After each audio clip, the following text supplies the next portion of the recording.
Of course, right when I start the camera starts freaking out. Hello! We're live on the internet. Oh, what freaked out? The white balance? No, the focus.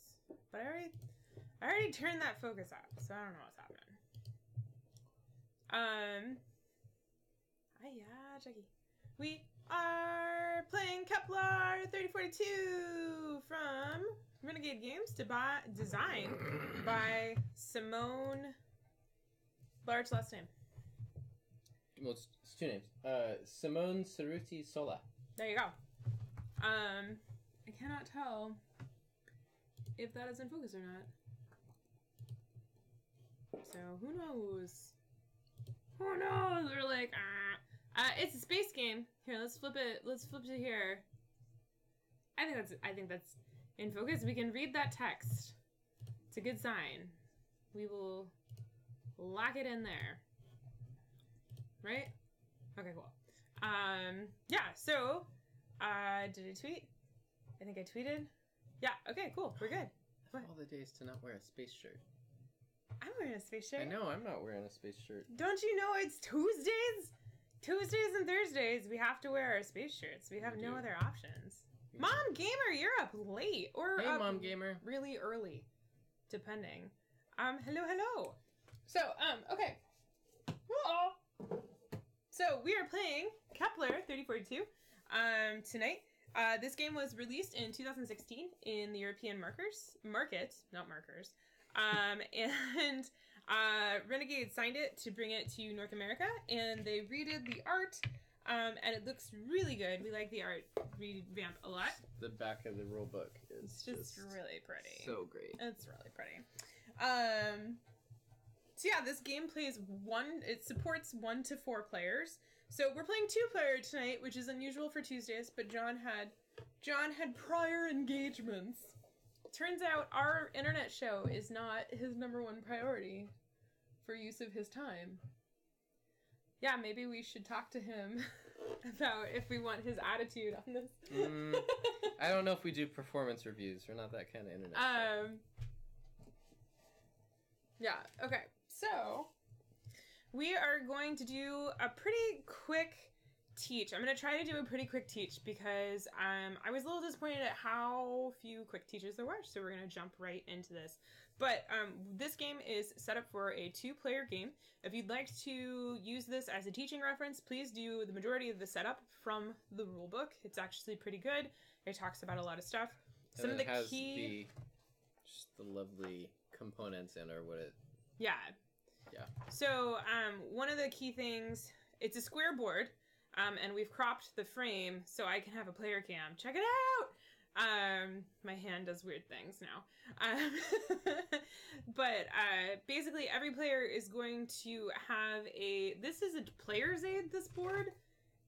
This is a player aid of all the planets, because there are 28 planets, and we're going to randomly place them into space.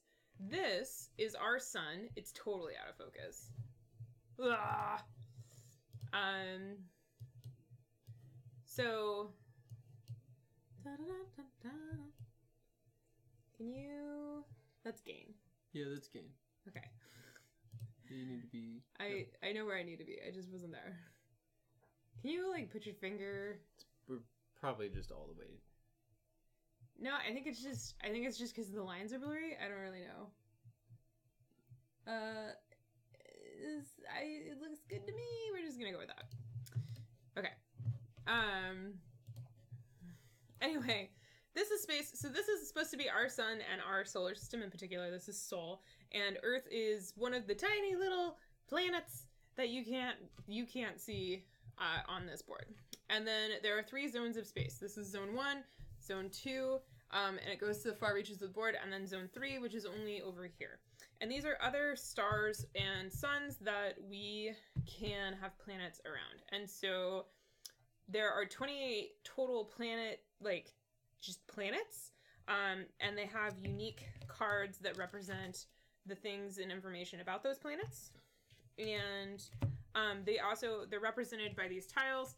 And for different player counts, you're going to take out different tiles so you have less that makes sense for the player count that you're playing at.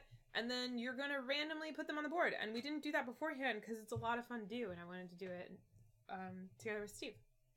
In addition to the planets, there will be 2 colonial targets and 2 mines. Well, 1 per each player, which for us is 2 each, mixed into the planets, and we won't know what planets are where or any of that kind of stuff until we go and explore space. So we're just going to do that now. So we've already taken out the planets we're supposed to take out. Yep. And what they say is that for 2-player, some of the stars have 2 additional stars. They're like 1 additional star. Binary star systems with 2, and then trinary with 3. Yeah, so for 2-player, you don't put any planets around them. But otherwise, when placing planets, the planets cannot be adjacent to each other. They need to be across. And actually, when we don't know what they are, they're called celestial bodies. So I'm just gonna put one here. I'm gonna put like this fun trifecta thing right here. And they just say in the setup to do this, you know, to assign these relatively randomly, but they also say you can take turns and place 1 by 1. Yeah, but they say for effectiveness, they have found that it's better if you just random. Yeah, okay. So, that's our solar system. That one didn't make it. There we go. Okay. So that's the rest of setup. Otherwise, each player is going to have a technology board, which is this board here. And we're gonna we each start with no information about anything, basically. And then we each have a secret objective, and the first thing we're gonna do before we start the game is we're each going to select 1 technology level to advance to the next spot for free. And you generally want to do that in line with what your secret objective is. So that's kind of the rest of the setup. Otherwise, resources in this game are limited, and they're limited per player, which is very interesting. I really like this mechanic. It was very unique to me. So basically, you're going to have planets. So we each start with our own little section of Earth. Basically, the story is we are competing corporations trying to go out and explore space. And all of the stars and planets are actually, or I guess the planets actually represent actual planets that have been discovered, and I think in the rulebook they note who discovered each planet. They did, yes, and the stars as well. Yeah, so it's supposed to be a like realistic-ish portrayal of space colonization and exploration 3,000 years in the future. So gamified a little. Yeah. So on that note, resources are limited. We each start with our own little Earth resource pool that we have resources on. And the resources are very basic. There's 3 types. There's energy, which is orange. Boop. And then there's matter, which is white. And then there's antimatter, which is black. The opposite color of the white matter. What? I like that. So at the beginning of the game, we both start with 3 matter and 3 energy in our Earth resources. And whenever we want to build anything or advance technology or any of that kind of stuff, we have to do it using resources that are on a planet, because that means that those resources are actually available for us to use. The other resources that are on our player action boards inside the resource storage represent the potential resources that we as an organization or culture could have. And if you don't have any more resources in there because they're on other planets, that means that as a society you can't produce any more resources. Or a corporation, you can't produce any more resources, which is super interesting. You are tapped out. Yeah. Because there are certain things in the game where you can actually burn resources that are in this resource pool to gain benefits or to take bonus actions. But when you burn a resource, you actually are removing it from your ecosystem, and you put it in this Clausius pit, Yep. which is kind of like they're trashed, but you can get them back via certain actions in the game. Wow, I just poked my eye in a way that really hurts. Matter meet antimatter. Yeah, basically. But you can get them back, but getting them back is kind of tough. So the game warns you about that. The game's like, there's only like 3 ways to get stuff back, so be aware. So yeah, that's kind of the key thing. So what kind of stuff can you build? Well, first things first is we're gonna have to build spaceships. We each are limited to 3 spaceships, and at the beginning of the game, we don't start with any. So at some point, we're going to have to build a spaceship, and we can only build from Earth, because it's the only planet we both have. When you build from Earth, you're going to place a spaceship adjacent to Sol. You can never fly through or on stars, because obvious. But with the exception of stars and this nebulous ring right here, you can fly through anything printed on the board. So there's like a couple little art planet things, but you can totally fly through them on the board. It's fine.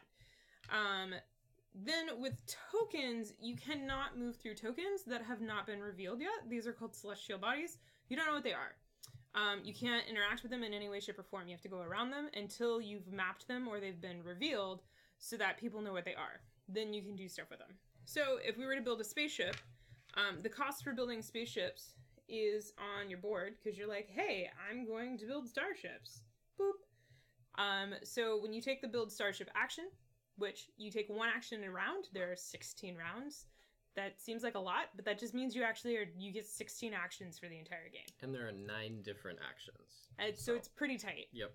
So, building spaceships, you say, I want to do the space missions action, and then you can build spaceships for 1 energy and 1 matter, and then you put it adjacent to the planet that you built it.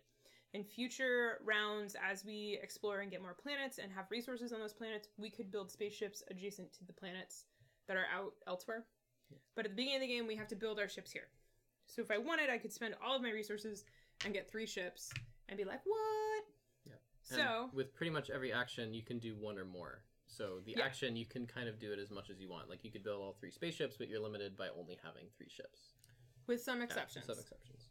Which is why I didn't mention it. Yep. About 50% of them have exceptions.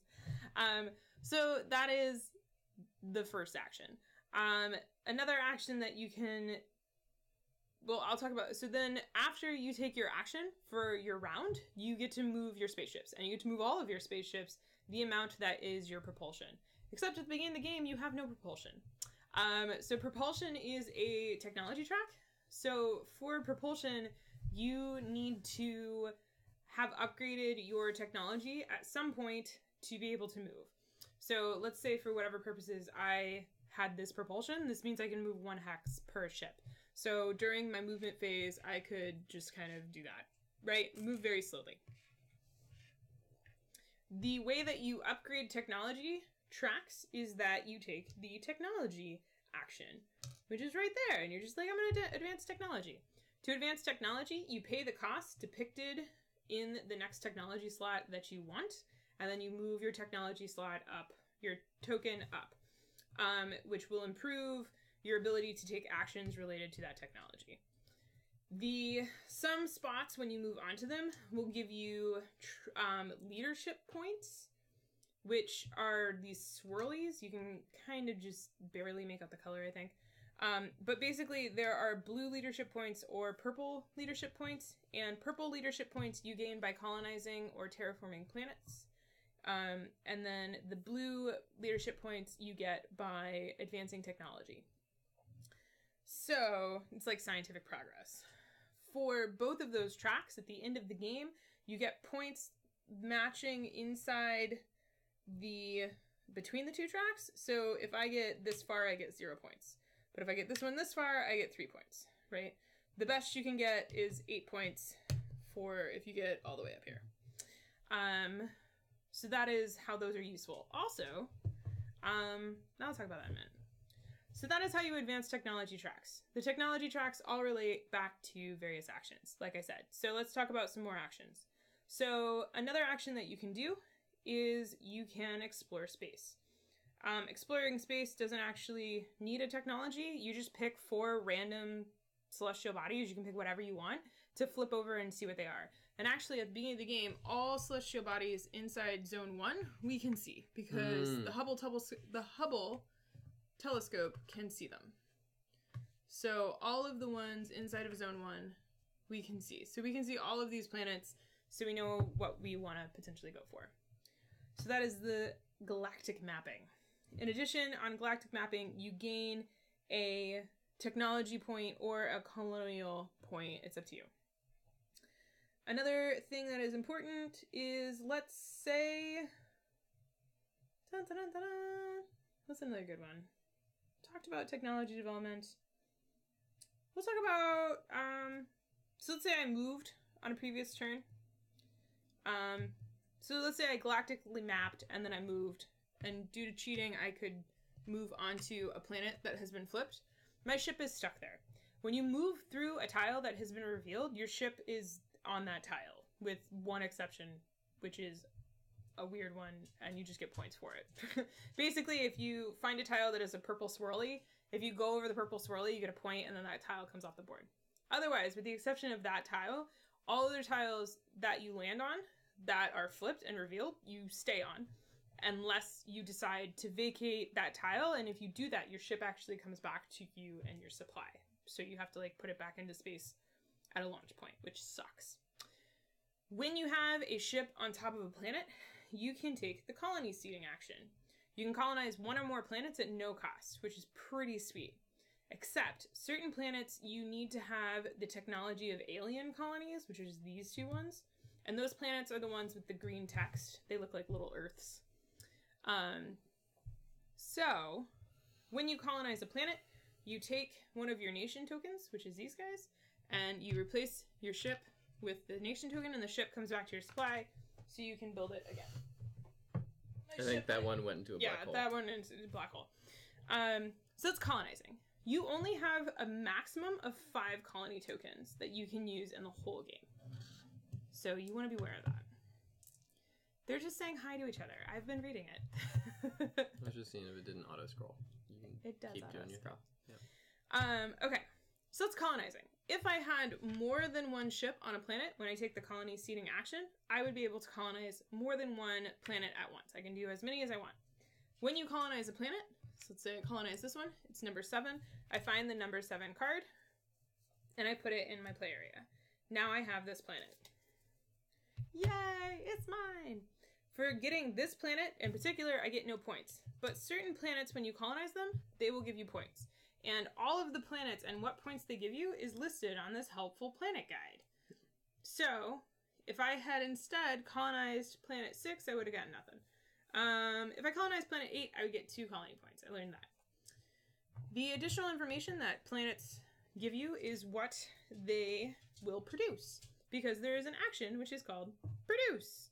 So, if you take the planetary exploitation action, it's a fancy way to say you produce. You get to produce, depending on your technology level, on the number of planets that matches your technology level. If you have not advanced your technology at all, you don't get to produce at all. So if I had just gone up 1 level, I would have production 1, which means I can produce on 1 planet. When a planet produces, you gain the cubes denoted on that planet from your resource storage. So this one would produce 2 white cubes. If you do not have enough resource cubes in your resource storage to do a full production, you produce as much as you can. So there's that. And that's producing. And again, you want to do that because whenever you advance technology or build ships, you have to spend the resources from the planets. In addition, the other thing that you want resources on planets for is to terraform those planets. So just because you have a colony doesn't mean anyone can live there easily. So you have to take the terraforming action to terraform a planet. Different planets have different terraforming costs, which is the cost at the bottom. And there is a difficulty level of terraforming, which corresponds to the terraforming level of advancement. So to terraform this 7 planet, I actually need to be here because this level matches the one on the card. And I need to have the 2 depicted resources on the planet card. Then I can take the terraforming action and I can terraform as many planets as I want to their better side. Ta-da! When you terraform a planet, you get colony points again, denoted by the terraform action. Some planets, after you terraform them, they don't give you any points. Some planets will give you points. Like this one would actually give me colony points, the purple leadership track, after I terraform it, because it went from a useless rock to a useful rock. In addition, the production value of most planets goes up pretty good amount when you terraform it, and you will get points at the end of the game for terraformed planets. So this planet terraform gets me 2 points at the end of the game. any resources you spend for construction or paying terraforming costs or paying technology costs, just go back in your resource storage. So yeah, that's terraforming. There you go. The other actions you can take is you can do energy storage. So to do energy storage, you produce energy. So you just produce energy from your resource storage onto planets, and all of the energy you produce has to go into one planet, and how much energy you produce is denoted on the energy development technology track. So level 1 of energy development gets you 2 energy. You have to put it on one planet together. So that is that action. The only other action I haven't talked about is stellar propulsion. It's you move one starship. You move as many starships as you want. So if you want to move more than you can during your movement phase, you can take the stellar propulsion action to get a second move, basically. You can move as many ships as you want up to your maximum movement per ship, and there you go. And then the last action I didn't talk about yet, which is antimatter generation. This is how you get antimatter in the beginning of the game. You produce antimatter from your resource storage onto a planet of your choice. And the amount of antimatter you can produce depends on your level of advancement on the antimatter science block. And the antimatter science block is what you need to advance to get alien colonies. So it's kind of all tied together. So that's like the main actions. The game is super simple, so we're just going to start playing. Let's do it. One other thing that kind of throws monkey wrenches in is this deck. So this deck has 16 cards in it. There are 18 cards. You shuffle it and remove 2. And at the end of every round... Which I already did. Okay. At the beginning of every round, you reveal the top card. It tells you what's going to happen at the end of the round. Sometimes it's people get points. Sometimes it's everybody gets to move ships. Sometimes it's exploring. It just really depends on what you reveal. So, yeah. Otherwise, at the end of the game... Oh, what? I say, surprisingly, a lot of them were, like, the player who's not doing as well in this gets a bonus, which is nice. There are a lot of catch-up. Yeah. It's a very tight game, so those are very helpful. Yep. So, at the end of the game, you get points for... you get 1 point per antimatter cube that you have in existence. So, not in resource storage. You get bonus points if you have one of every planet type colonized. And remember, you only have 5 colonies to use. There's 5 planet types. So you have to get that bonus, you have to be exact in your colonization. There is also a bonus for colonizing 3 planets of the same type. So you cannot get the 1 of each type and the 3 of the same type. Of the same type. It's just impossible. Yep.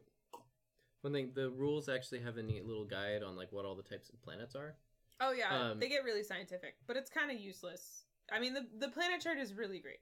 Well, so but it explains some of the stuff in the planet chart. So all of the planets of the same type give you the same points for colonizing and terraforming. So the way those points are awarded is basically if it was harder, like thematically, they're giving you more points. Which makes sense. Like rocky planets are already good at doing life, so you don't get any extra points for terraforming them. But you get points for colonizing them in the first place. Yeah. Meanwhile, colonizing a super Earth, or terraforming a super Earth is pretty great. Yeah. So you get 2 points. Sorry, and those are colony points, not game points. Yeah, colony points. So, into the game scoring, we're going to continue with that.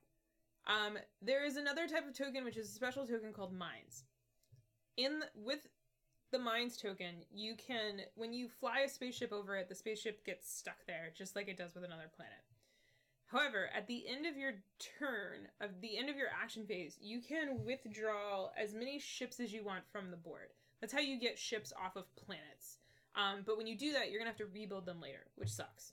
However, if you withdraw a ship that is on a mine, you get to produce one matter on any planet of your choice. So mines are helpful in that regard. However, if you leave one of your ships on a mine and the ship is on the mine at the end of the game, you get 2 victory points. And those are like solid victory points. Yep. So that's one of the uses for the mine. But you're parking a ship and you only have 3 ships. So yeah. Do you want to go feed them while I finish in-game scoring? I mean, we should ask them if they want Ichi, do you want dinner? That's a yes. That is a solid yes. So yeah. Then you also get points for if you have advanced on your technology track to the upper level on any of them, you get 2 points per. So there's that. You will also get 1 point per medal that you have worn, and this is medal with a D. You get these by passing them on this track first, or there are certain cards that will reward the medals. You also get points at the end of the game for which zone you have colonies in. So if you have a colony in Zone 1, you get 1 point. Colonies in Zone 2, 2 points. Zone 3, 3 points. Hi, Mad Bona. That was an interesting call. That's an interesting chat in YouTube. Okay. So that is the zones. Then we have in-game scoring for terraforming. So terraformed planets get you points. Colonized planets do not get you points beyond the zone that they're in. Then we have the points on our secret objectives. Everybody has different amounts. Yeah. And then you just add that up and that's your points. The scores for this game are pretty, like, mid-range. We're looking from, like, 30 to 60 points, kind of. Like, you're not going to score, like, 100 points or something like that. So, yeah. There we go. Mad Bona had to type something. I was thinking you were hacked. It was weird. That was weird. Mad Bona typed creepy things at me on YouTube. So yeah. Oh, she's tripping on her cone string. Cool. So I'm gonna pull my colony back and my ships back. I'm really excited to play this. I really, really like this game. I'm just gonna go ahead and tweet that the teach is done. So if people want to come without the teach part, they can. There's like a lot of streams tonight. I know Heavy was doing a 7 o'clock Mountain Time stream, which is 6 o'clock our time. The Brolin brothers are doing an 8 o'clock stream our time. Like, there's a lot of streams happening. So now it is time. Say goodbye. Oh, no. To check our things, and then we get to adjust these boards based on our secret objectives, and I think I will do that one, and I will do that one to start the game. Really? Did you get the same one? No. Okay. I got one that was, like, ridiculously easier. Oh, then the last one? Oh. The last one I think was easy. If you just, like, didn't do what you did. Okay, are we gonna flip to... Wow. Are we gonna see who goes first? I just have to pick my stuff. Okay, well, I'm still gonna see who goes first. Mm-hmm.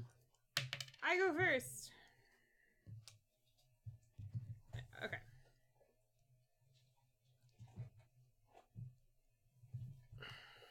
Here, take your silly spaceship.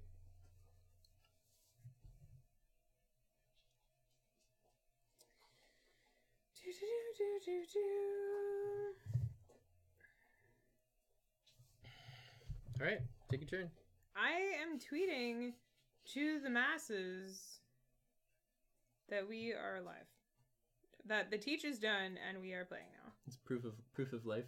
Yes. You're tweeting that we're alive. They don't need to worry. We're fine. Yep. Okay. Does that mean we're our own hostages? Oh, that's so deep. Okay. At the beginning of the game, your action cube starts in the center of your board on the terraforming spot. Oh, it does? Yes. And you must move your action cube every round. There's also one thing I totally didn't teach. There are bonus actions around the board as a grid.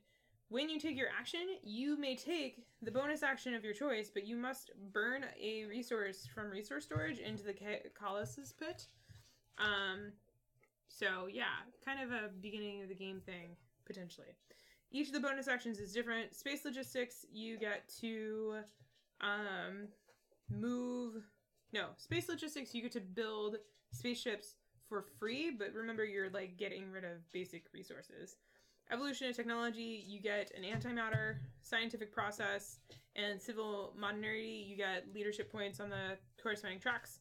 Exploratory planning, you get to move each of your ships to.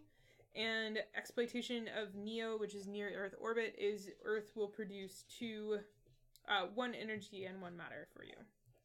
So there we go. All right. On that delightful note, I am going to take a turn. And that turn... You're going to take a turn for the worst? I mean, it might be the worst turn. Just don't know. Don't know. I'm going to go ahead and do space logistics. And I'm going to produce 2 spaceships. And I'm going to put 1 here. And I'm going to put 1 here. And then that is my action turn. I'm not going to take any bonus actions. Yeah. And then I get to move my starships. My movement is 1 because the upgrade I did, so I will move this one there and this one here. And then I don't want to withdraw any ships because I just spent a lot of resources there. And yeah, that was my turn. Now it is Steve's turn. Oh, sorry. Before we started, we forgot to reveal this card. The player with the lowest level in Space 1 travel may move each of their starships up to 2 hexes. And that's at the end. Yes, of the round. And ties are friendly in this game. So if Steve does not advance his space travel technology, which he won't be able to, we will both be able to move our ships. Which is nice. Very nice. And we go in turn order or reverse turn order when turn we order. resolve those? Turn order. Well...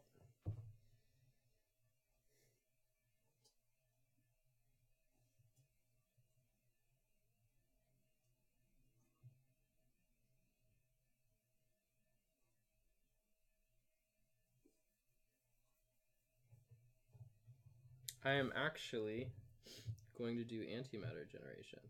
So I'm going to produce an antimatter, and then I'm going to get rid of an energy to add... Net Geo. I'm going to exploit near-Earth orbit and then add a matter and a energy to Earth. Okay. So he has no spaceships to move. He has no spaceships to withdraw. And so that is his turn. So the next one is we do cleanup. So we resolve the progress card, which is this. The player with the lowest level space travel can move each of their ships to. Turn order. Ties are friendly, so we both get it. I will move this one here. And then this one, I will move 1, 2 to there. And then we award medals if anybody got to a medal, which no one did. Can I see the thing? And then we change first player. What are you checking? The award medals. I think I did it wrong.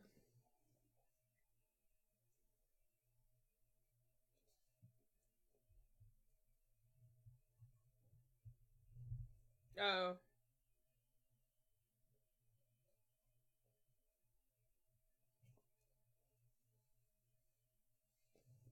Oh. We did. For what? So, basically, whenever you pass a medal, you put it on the card, and then whoever is highest on those tracks gets all the medals on the card for each track. Oh, what? Yeah. Wow. Yeah. I don't think that matters for how we played last night for 2-player, but there you go. So it's not the first, it's the mostest. Yeah. That's an interesting one. Okay. So the next... Steve will go first now, and the next one is the player highest on the colonial leadership track collects the next colonial medal remaining on the track. Then we advance to round 2. Yep. And Steve takes an action. I do take an action. I am actually...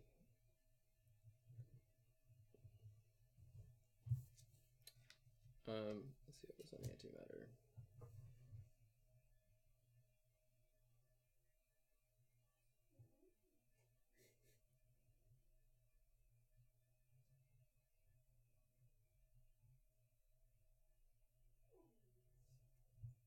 Here, do you need to put your cone back on?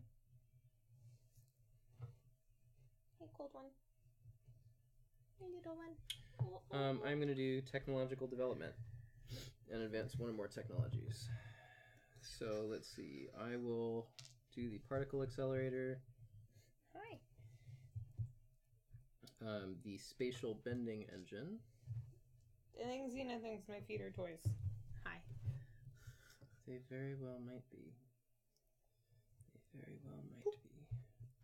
And planetary engineering. Did you eat all your dinner? So that will put me at 3 hex movement, planetary engineering, and particle accelerator. And then these go to my resource storage. And then I am going to discard one of each to my Clausius pit to get one each on one of these tracks, which gets me a matter and an energy on Earth. Very nice, Mr. Kairos. Does anything in this game require 121 gigawatts? Gigawatt? Not to my knowledge.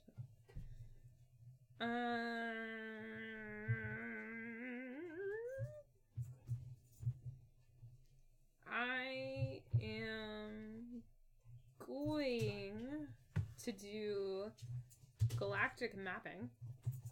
So I'm going to reveal 4 celestial bodies. So I'm going to reveal that one. Ooh, fancy.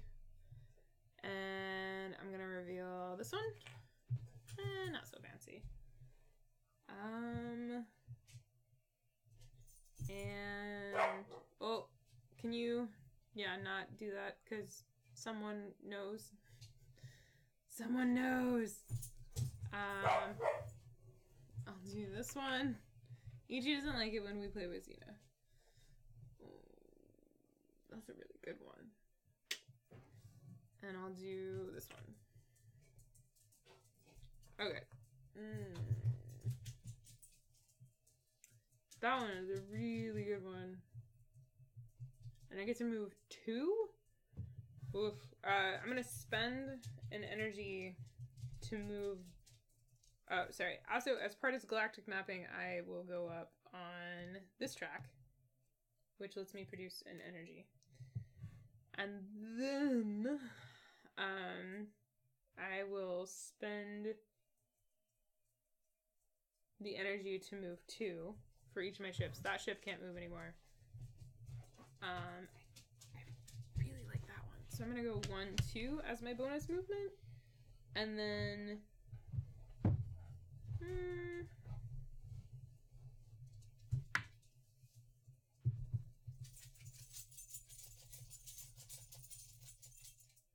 I'll go ahead and that'll do my action, and so then I get to move my ships, my normal movement, so I get to move this ship 1, so that's there.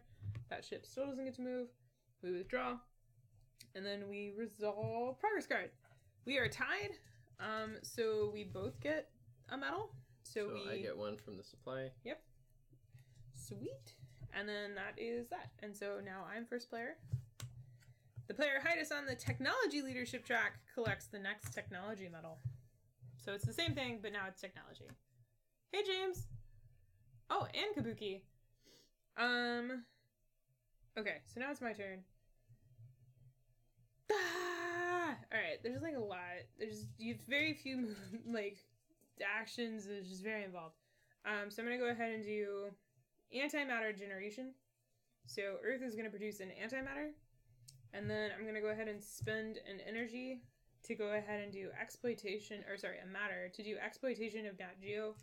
So the Earth will get a energy and a matter. And then I'm going to go ahead and I'll go ahead and spend an energy to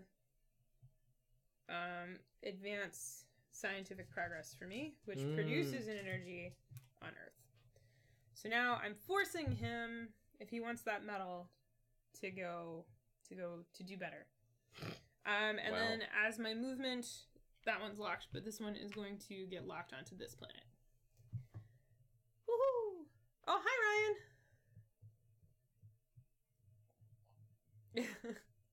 I thought you had been hacked, Mad Bona. It was weird. I was like, ah. Okay. Now it's Steve's action. Space missions. Let's build one or more starships for 1 energy and 1 matter each, and I'm going to build all 3. Boom, boom, boom. Of my starships. And you get to move 3. Yep. Ooh. Do I want to take a bonus? Audio seems a bit low. See? People are saying the audio is low. I raised the levels. I don't know why.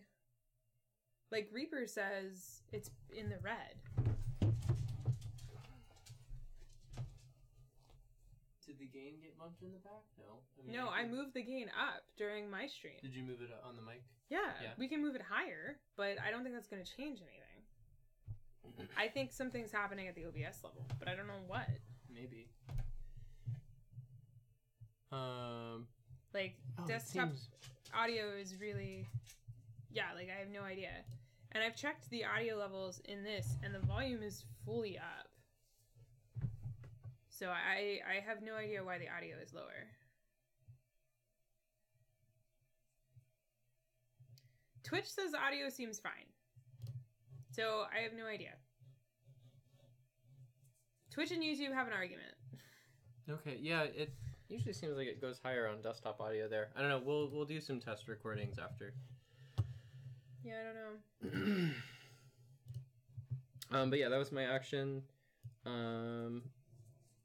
I can ditch. Mad Bonus thought it was just her, so she cranked audio. Yeah, I don't know why. The audio is weird for my stream, my other stream. Maybe if I do that. Just seems lower than usual. You just had dinner. You don't get more.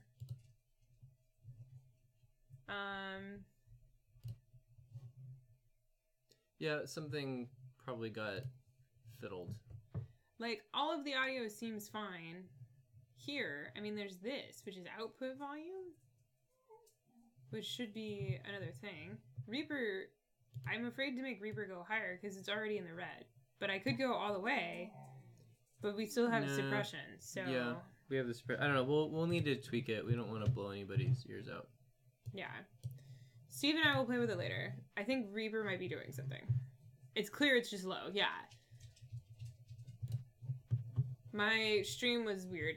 Church Whispers was what somebody had said. We do still have to buy Reaper because it's shareware. We bought it. Oh, we bought it? Yes, I bought it. Oh, okay. I was going to say maybe that was their thing where, like, if you haven't... No, I bought it and it's got the license key. It's in. It just wants us to update. All right. Finish your turn. Finish your turn. I thought it was the thing where, if you haven't registered, they, like, kill your audio. I get it. But no, we paid. It has a license key. It is good to go. No, I won't do burn a resource for a bonus. So I will just move starships. I can move each of them 3. So I will go 1, 2, 3. Oh, hello, dog. 1, 2, 3. And then 1, 2, 3. Racing into space. It's a space race. It is. Okay. So that was his movement. I assume you don't want to withdraw? Nope. Cool. Nope. Alright, we tie for this one, so we both get a medal. Can you get yourself a tech medal? Alright, and then you will go first. And we are on round 4. These rounds fly in the beginning. Mm-hmm. The player with the fewest collected medals gains leadership points, which we're currently tied for because the game just gave them to us. So, yeah.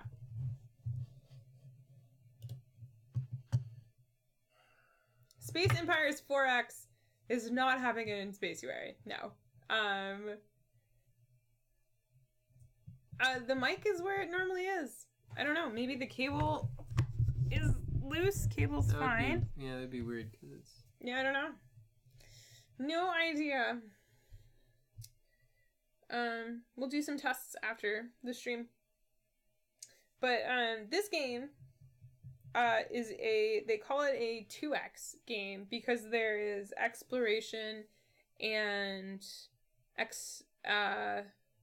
exploitation. Probably. Because we're producing goods to further our exploring. Yeah. But there's no expansion and there's no extermination. There's no combat and there's no expansion where in like we don't build our fleets or anything like that beyond the base fleet.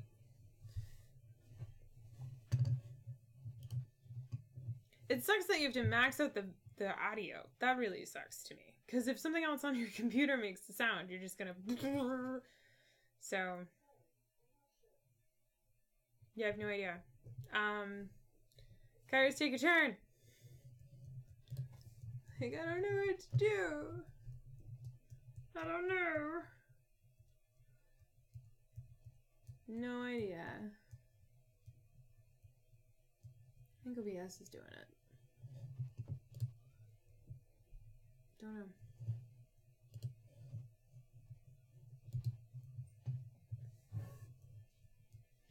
Space Empire 4X. I don't know what that is. I think it's a GMT. Ow. That would be why I don't know. Switched to headphones and was able to adjust fine. Okay. Yeah, we'll figure it out. Oh, max out the volume in Twitch or YouTube. Okay, cool. Whew.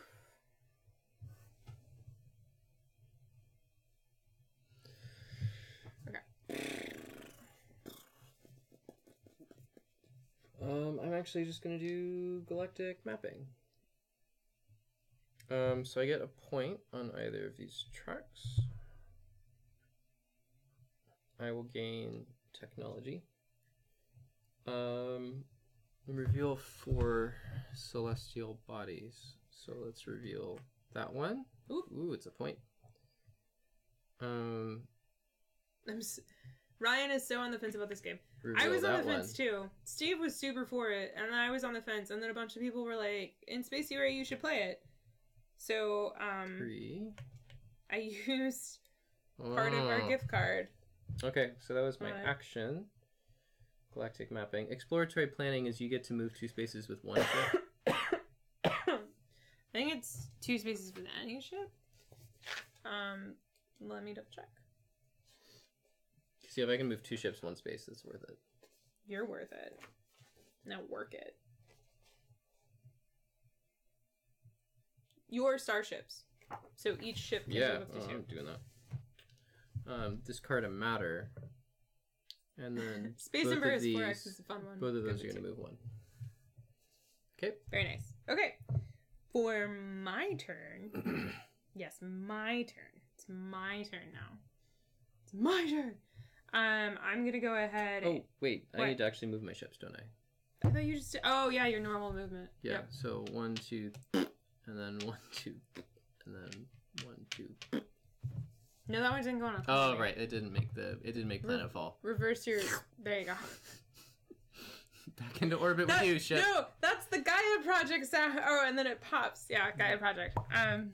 That was a fun game. Gaia Project was good. I was looking at. I was like, I want to play this again.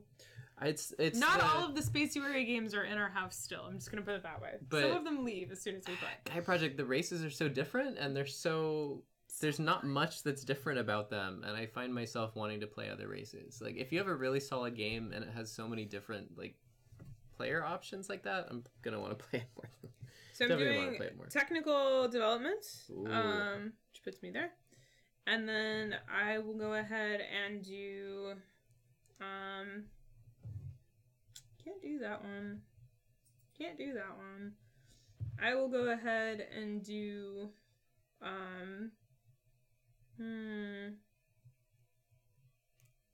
that one's so helpful though. So there's a quantum physics level, and basically it lets you move stuff among your planets, and it lets you swap matter for energy, and it's pretty freaking awesome. But I currently don't have the means to do it. So instead I'm going to advance my biosphere technology, and I'm going to advance my cold fusion. So, I am a little better at everything. I will not spend... I've already spent a lot of stuff. Yeah, I won't spend a bonus point to get additional points, because there's no reason to at this moment. Yep. Okay. Whew. Alright, and you're not moving stuff? Oh, yes. Oh, no. All of my stuff is locked. Yep. And I'm not withdrawing stuff. So we resolve. How many... You have how many medals? Just 2? Just 2. I have 2. So we both gain the thing of our choice. Player order, I started, right? So, yes. I will gain that, which lets me do a thing back. Doctor type action and regenerate. One thing that it took me a little while to notice, is probably hard to see, but normally when you see this red or this orange, white, and black cube, it means any cube, but there is a blue glow around it, and that blue glow means to regenerate. I'm going to move up on this space. Okay, next round. Round 5. Right? Are we on round 5? We're on round 5. Extraterrestrial knowledge. Each player may advance 1 technology by 1 level for free, burning 1 resource for each each technology advancement gained this way. That's pretty freaking good. Considering. No, Ichi. You're not getting a Chewy right now. But that happens at the end of the round, so we can, like, plan for it. Mm-hmm. I get to go first. Mm-hmm. Oh, hi, Nose. They're both requesting things in their own unique ways. I have a soft little nose bumping me against my shin, and I have one growling at me. That is driving me nuts. This one Jetson car ship piece is the first player marker. Okay. Much better. So yeah. The laptop was too dark, and I kept having to squint to see it. Much better. Oh, you're talking about the Jetson car for Power. I thought you were getting them Chewies. No, I was, Maybe you should just get them Chewies. She's still not wearing a cone, so... Okay, this is the problem with having dogs that are smart... Intelligent? And, yeah. I mean, stupid dogs do this too, I'm sure. Yeah, but they're a little derpier about it. It's true. Okay, so I actually am going to go ahead and do antimatter generation. And my antimatter, I generate 2 antimatter, so that's awesome. Yeah. My mother and Steve's mother buy the dogs Chewies because they are their grandchildren. I have no ships to move, so that's my turn. Do I want to do a bonus action? It's a great question. I think the answer to that is no. I'm gonna seed some colonies. I'm gonna colonize 1 more planet at no cost. I'm gonna colonize 17 and 23. Nice.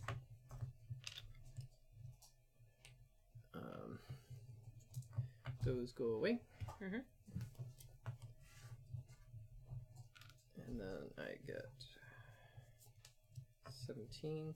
One thing I find interesting about this game is the planets with a higher number give you more points if you terraform them, but they are harder to terraform. So you probably don't want all of your planets to be more difficult planets, as it will be harder for you to get points out of them. Okay, so for the resource types. It'll be hard to get. Okay. Let's see the game. Okay, so I did that. And you have 1 ship left you can move. I'm actually gonna burn an energy. Xena still has to wear the cone of shame. She has to wear it for a week. Antimatter. Because of the pills. So, and she keeps rubbing it occasionally. So if she's not doing something like chewing a chewy, we put the cone on her. 1, 2, 3. And then you get a colony point. Yep. Okay. That's me. That was the round. So each player can advance 1 technology for free, burning a resource for stuff. So, turn order to you first. I'm gonna go ahead and advance my dematerializer, which will let me swap things. And I'm gonna do my antimatter switch. You get a point for that. Oh, I did that already. Okay. Yeah, you did that already. That, yeah. But so I'm gonna burn an energy. Mm-hmm. And you still get the leadership point or the technology. I'm actually gonna burn a matter. I gave it to you. Yeah, so I got that. Mm-hmm. Okay, that's it. Okay. And then we flip. This next round, the player with the lowest level in energy development may produce 2 energy. And that is Steve. Probably me. Yep. The rounds are really quick. But they're going to slow down as we get a little further. There's like AP potential. Because you're pretty limited. Oh, no, wait. Wait, did I go up on antimatter? Yes, you did. I did not mean, I meant to do that. Okay. Antimatter was what I was going to do next time I research. Okay, so I'm doing planetary exploitation. Produce resources on 0, 1, or 2 planets. So I will produce... So this is where I actually... You can produce on 2 planets. So I'm going to produce on 2. So I'm going to produce 3 matter there and 1 there. And then 1 energy there. Okay. And I'm not going to take a bonus. And I am going to move a ship. And I'm going to go 1, 2, 3. Okay. I'm going to go ahead and do colony seeding. Oh no, I can't do that yet. I'm going to do technology development. And I can spend these 2 antimatter to advance my metamaterial generator for 2 leadership points, which gets me back a thing from the Colossus pit. So that's pretty great. And then I can now colonize on alien planets in the future. But I think right now, I'm gonna go ahead and burn an energy.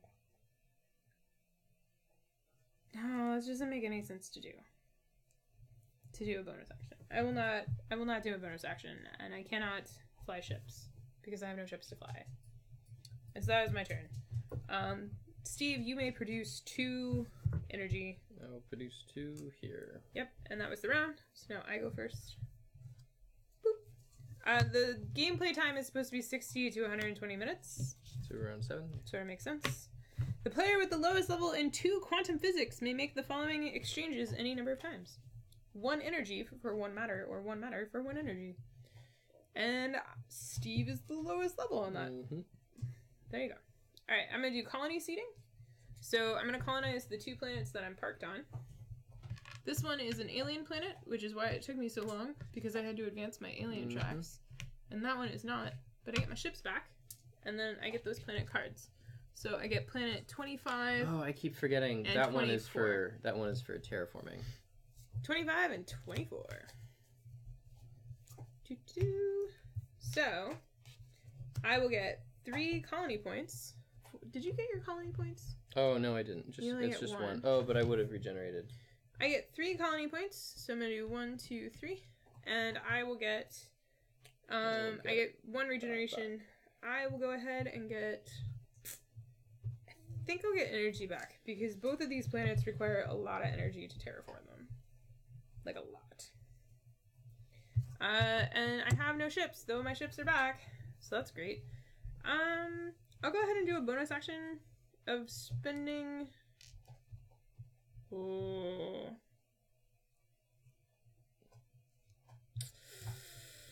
I think that might be a bad idea. Yeah, it's a bad idea. Bad idea. Okay. That will be my turn. Cars. Or no, actually. That is. Those are both really hard to terraform, so I'm gonna have to level up into an absolute mastery of genetics. Dang it. Darn it, do. Okay. That is my turn. It is your turn. I'm going to do galactic mapping again. Hey, Chad! And I'm going to gain... Aw, poor Kabuki kitty. I'm going to gain a technology point. And then reveal 4 celestial bodies. So we'll start with 1, 2, 3, 4. Okay. Where's your ship going? You gonna do any bonus actions? You could have moved 2 more. With the bonus action? Yeah. Yeah, I'm not going to do a bonus action. Okay, that's right. You may swap things So I am that are produced. going to swap 2 matter on one on each of these planets. See you, James. For 2 energy. Yeah, it's pretty thinky. It's not a typical like game. Yeah, I haven't read the solitaire rules, but it seems like it would be well suited for solitaire. At the end of this round, each player may produce 1 antimatter. Whoa. Yeah, that's pretty sick. We are halfway through the game. Yep. I go first? No, I just went first. You did just go first. Okay, you go first. Because I started the game. Yeah. So on odd number ones I go.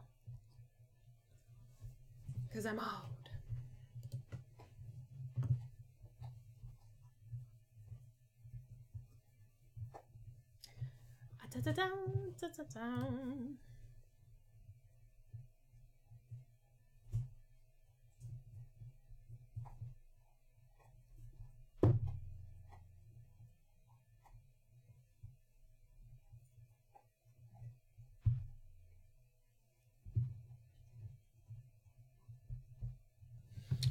I'm gonna do technological development.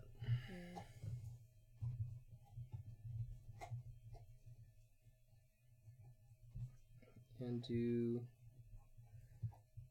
2 energy, and an energy and a matter.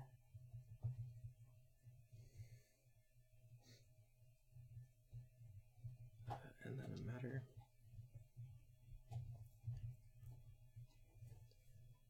To go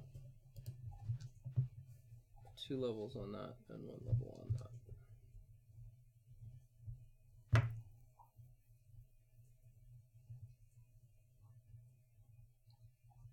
Or actually,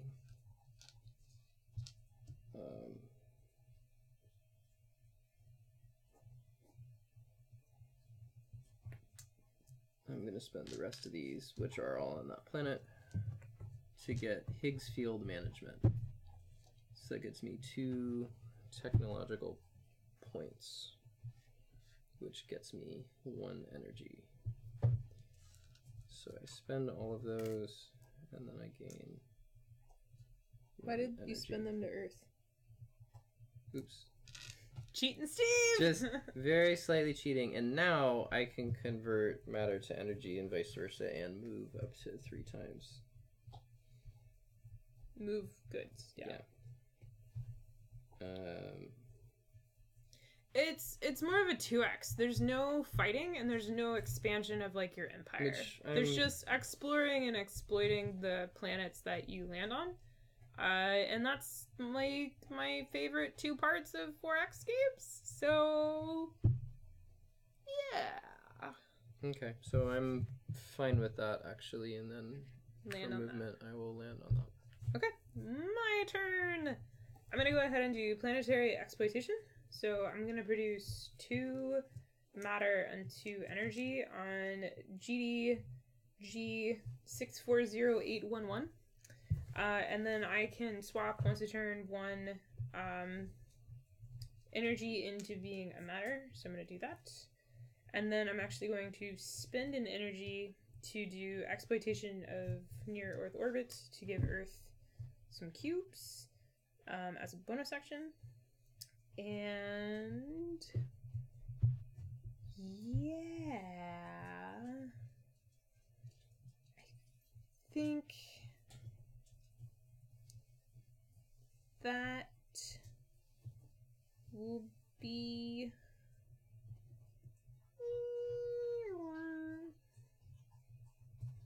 the majority of my turn.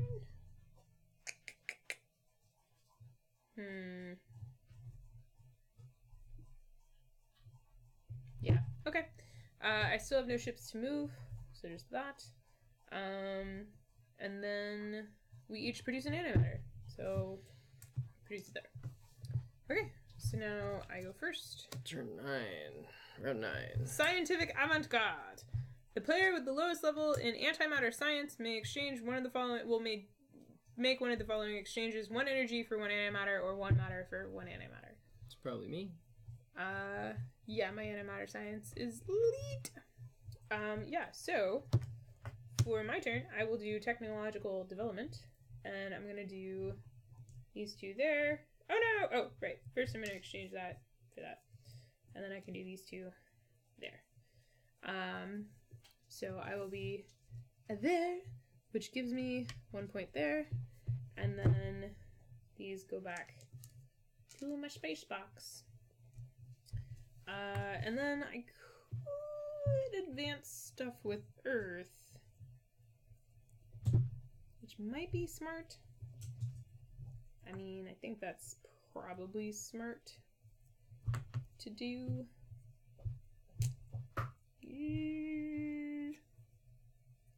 But I really need to, like, get more ships out so that I can do more things. Ah!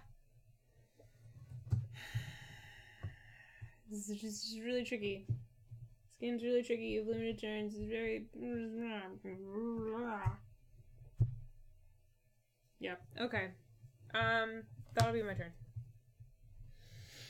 Alright. I'm going to go down to do planetary exploitation, 0, 1, or 2 planets. So I will do 2 matter on this planet.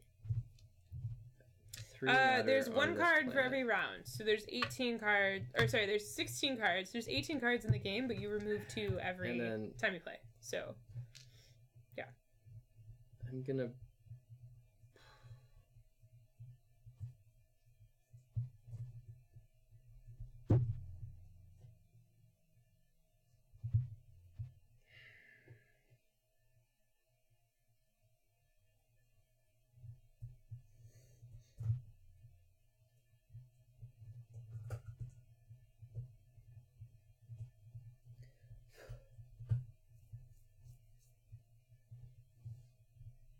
Oh, actually, I'm gonna retcon and say that I did do that upgrade because I just realized something great.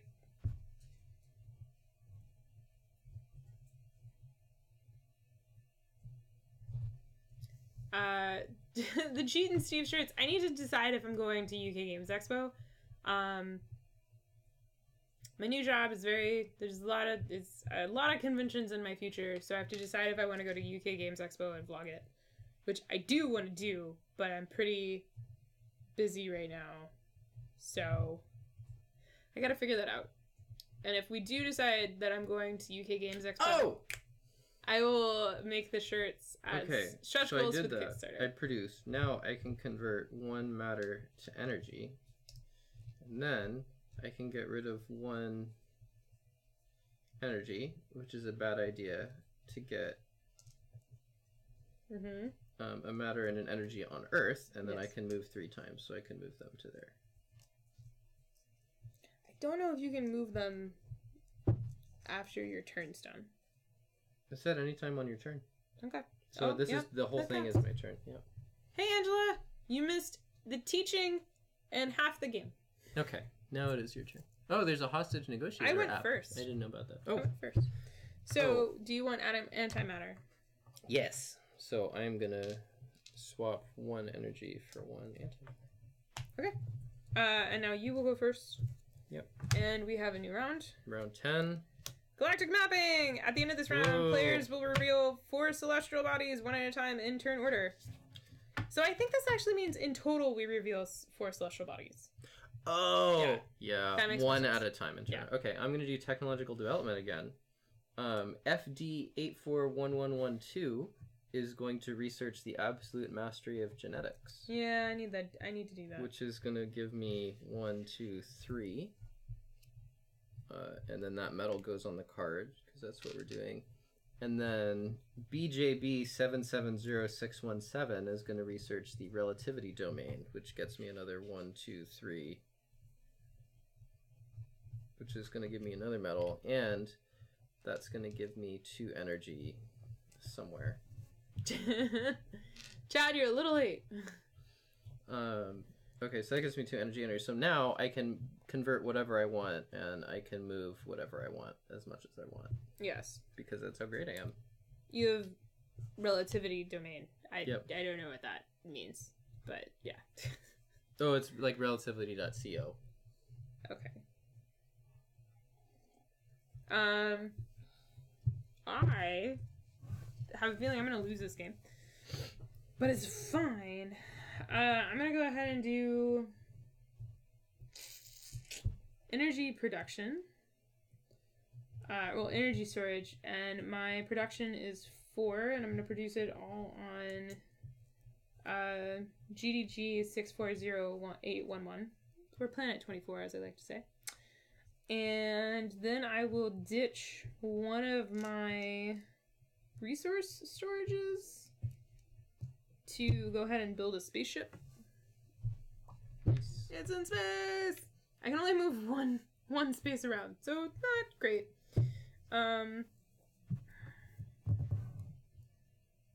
Do I want to spend another one to do expectation of not Geo? Do I want to spend another one? I think I do. Uh-oh. Don't look at chat.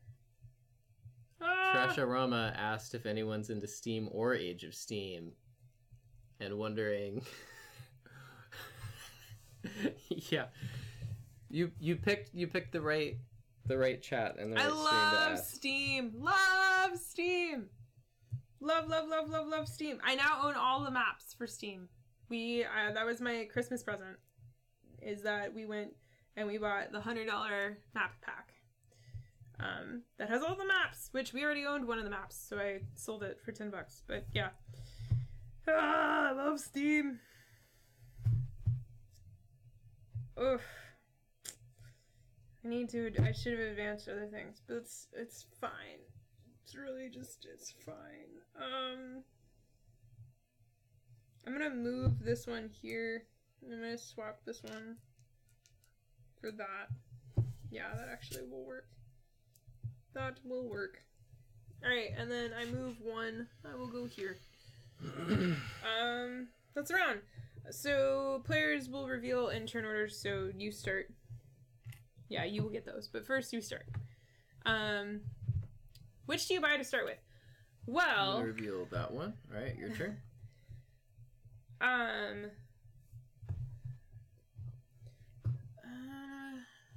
Do this one.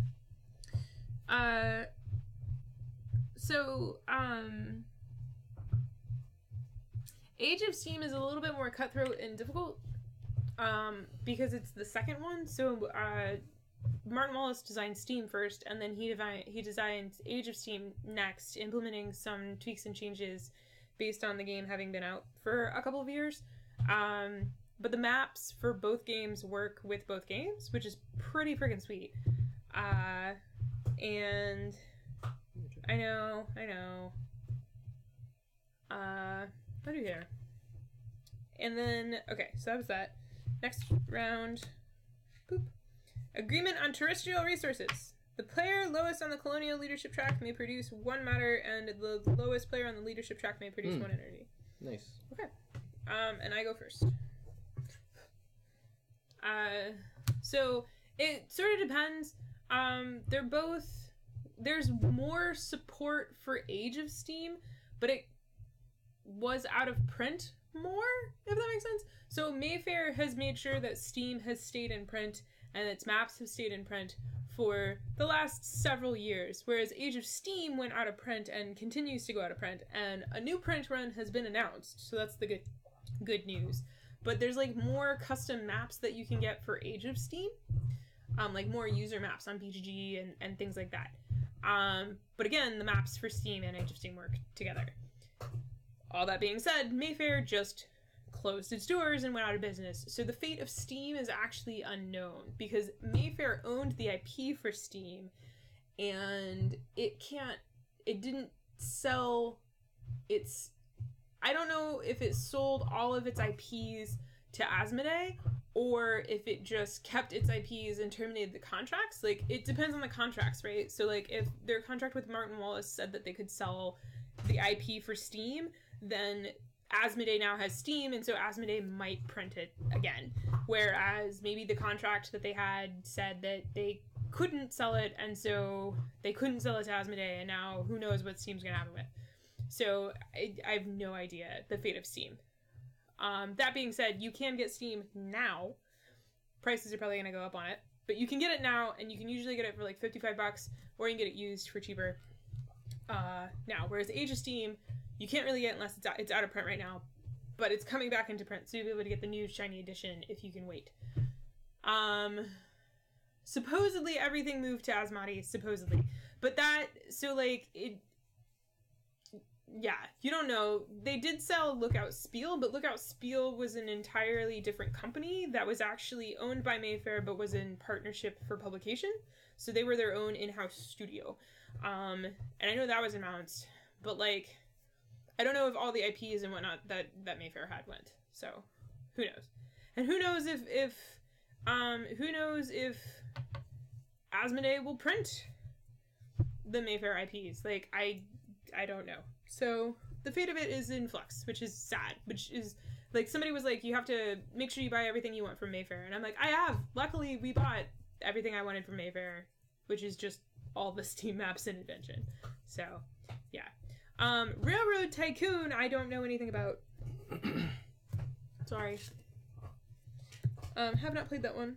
Don't know much. I just love Steam so much. I have had no reason to go on. I know it's my turn. They asked me a question. Okay. I have to take a turn. I had a turn. I knew what I was going to do. I'm going to do planetary exploitation.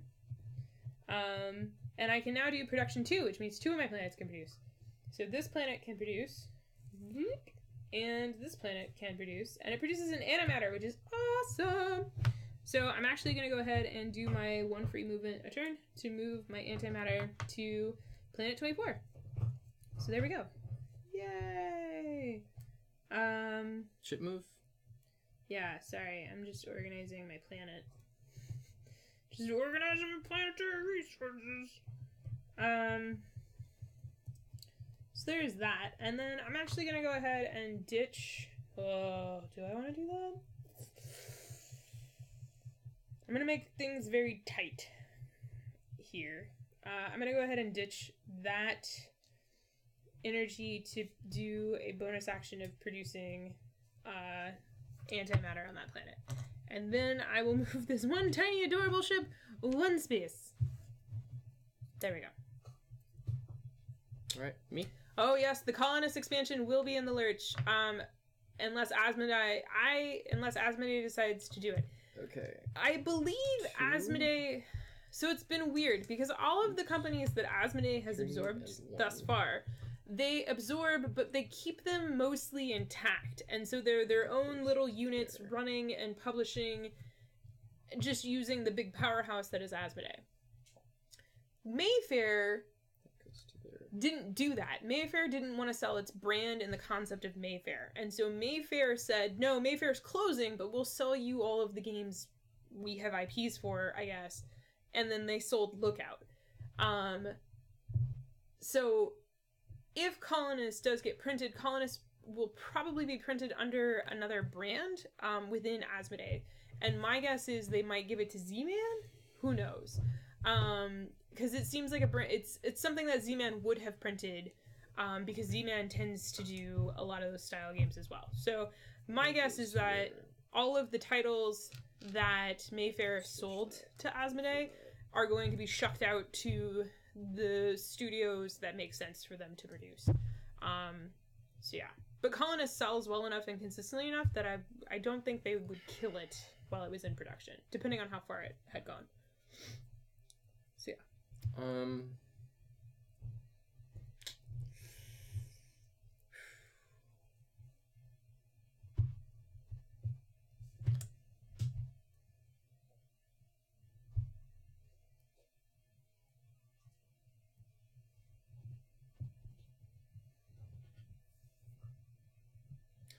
I'm actually going to ditch an antimatter to get an antimatter. Okay. Your turn. No, it's the end of the round. Oh. So, lowest on the colonial leadership track means matter, so you get a matter, and I will get an energy produced. Put it on the planet that's doing everything, I guess. Okay. Oof, that's rough. Okay, that's that. Round 12! The player with the fewest colonized planets may regenerate one source. Oof. we're tied, so we'll both be able to do it. We're on round 12. Okay. Kyrus goes first.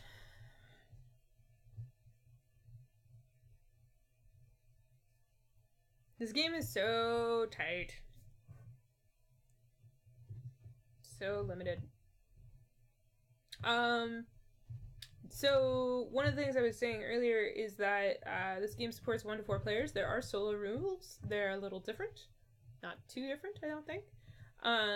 But each of the player boards is dual-sided, and there is a portrayal of a identified, societally identified as female and a societally identified as male art on either side of the board for each player color.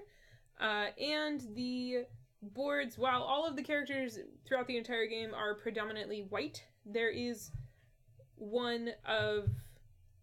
at least one of several non-white races, if that makes sense. So there is some diversity in the character selection, which is nice. I do like that. So yeah, I like that the player aid, this like planet board, is cardboard. It's very nice. It's nice and sturdy. Yeah. I like all the components. The components are great. The cards aren't like linen or anything like that, but they're nice. Plus, you don't use the cards a lot. They're mostly just trackers, so I don't need like fancy cards. The meeples, the ships are weird shapes. They match the art. I get that, but they're just weird. They're weird shape ships. Shape shifters. Well, like you don't need that many fins. You know, like if I'm gonna design a spaceship. I don't need a lot of fins. I don't need a lot of wings. Unless we're doing a lot of Atmo stuff. I don't know. Maybe they work really well in Atmo.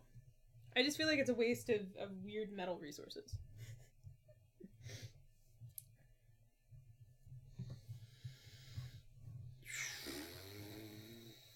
But yeah. I don't design spaceships, so it's fine. Just trying to nitpick, man. I know. There is a score pad for this game for scoring, and while it's not really overkill. The scoring is weird in this game. There's a lot of things that give you points, like you like nickel and dime the points, if that makes sense. Like this is the list of all the things that give you points. Like this small font. But it's kind of Feldian. Like, literally everything you do will give you points at the end of the game. So, doing things is good. Try to do things, kids. It's the lesson. Definitely try to do things. And this is the part of the game where Steve's turns take... a little while. Forever. 5 ever. 6 ever. 7 ever. What is your favorite Mayday game? Or Mayfair game. Sorry, Mayday is a different company. We've talked about my favorite Mayfair game, which is Steam. What is your favorite Mayfair game? I am curious. Because I was trying to think what Mayfair games existed that I would be like, oh, that if I didn't have it, and it was gone. And Steam was the only one I could think of. Agricola? Yeah. That makes sense. I feel like if we played Agricola now, we might be more into it. But when we played it last year, I think we were less into it. I don't know, I have it on the app too. Do love Agricola. All creatures big and small though. Are you done yet? You gotta go, man. You gotta take turns. Oh yeah, Barren Park. Barren Park. That one, luckily, is Lookout Spiel. So that one, the expansion is still coming. It's still being made. I'm assuming Asmodee will do North America releases for it at the same time as Lookout. Actually, all that, I'm just going to generate antimatter.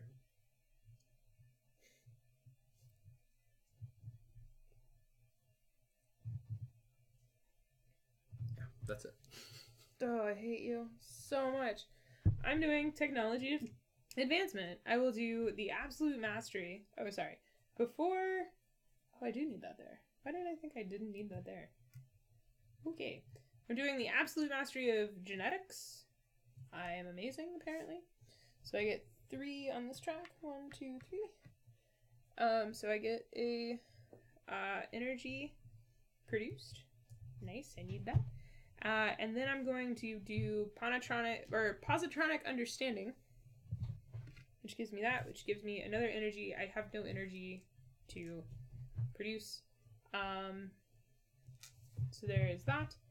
And then I will not develop anything else. And I feel like I have enough resources in space. Oof. Yeah, I think I'm good. So I will not do any bonus actions.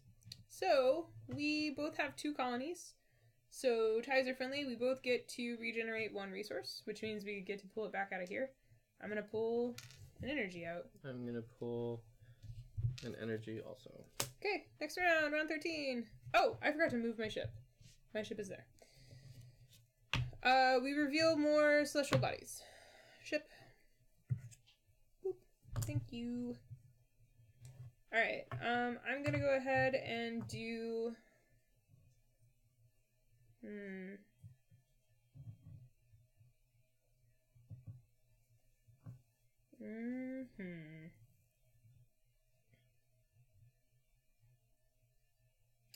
Oof, no.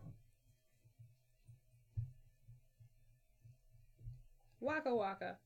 Okay, I'm gonna go ahead and do planetary exploitation. This planet will produce that. This planet can't produce any more energy because it's all on it. Actually, no, it can. So it produces that. And then I get to move. Actually, can I regenerate antimatter instead? Sorry. Cheats too. You are a cheater. Cheater, cheater, cheater. Cheater, cheater, cheater. Cheater, cheater, cheater. I just realized I can't possibly do what I'm trying to do because I've burned too much energy in space.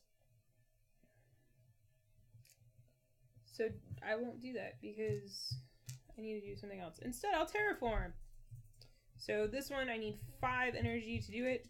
I successfully had 5 energy, so I get to terraform this one. Woohoo! So I get 2 terraforming points, which is great. And now I can produce this stuff, which is also great. Do it to there. Oh, sorry. I get that because of that. And then, as a bonus, I'm gonna go ahead and I'm gonna burn matter to produce an antimatter on that planet. And then I will move to there. And then it's your turn.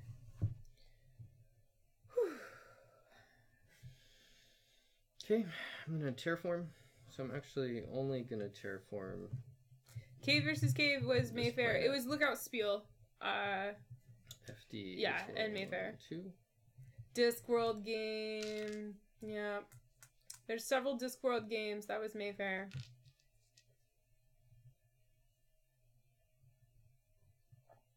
So that gets me Does that know 2 Thames of and those. Cosmos? I don't remember who owns Thames and Cosmos. That might be Mayfair. It might have been Mayfair. I don't know. I'm gonna burn. In hell. Pretty much. Oh, that's you. Yeah.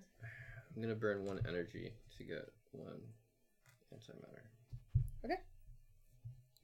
We now reveal planets. Mm-hmm. Okay, I'm gonna reveal this one. I'm gonna reveal this one. Reveal this one. Oh, of course. Of course. And then I'm gonna reveal this one. Okay. Round 14. Da-da-da. The player lowest on the technology leadership track may advance one technology by one level for free if it does not have an antimatter cost. That actually works for me. So I will be happy when that turn comes around, because I am not as high as you on the technology track. So, speaking of turns... Doesn't make a lot of sense. I guess those level up higher.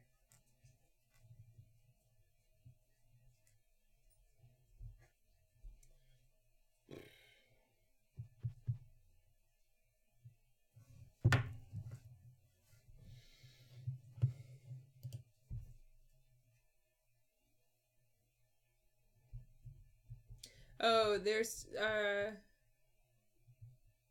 okay. Yeah, I don't think Mayfair owned Thames and Cosmos. I don't know. Oh, maybe Asmodee did originally, and then Mayfair... Yeah, maybe.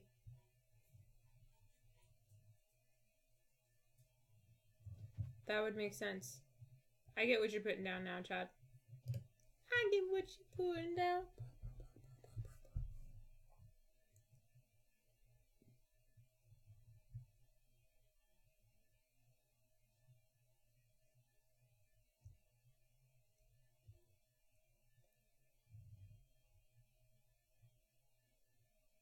You really have to upgrade space travel.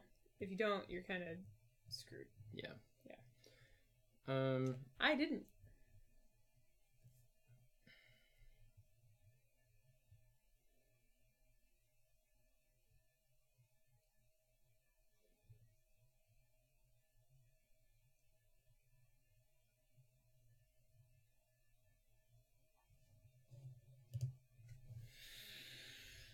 Got it. That makes sense, Tread.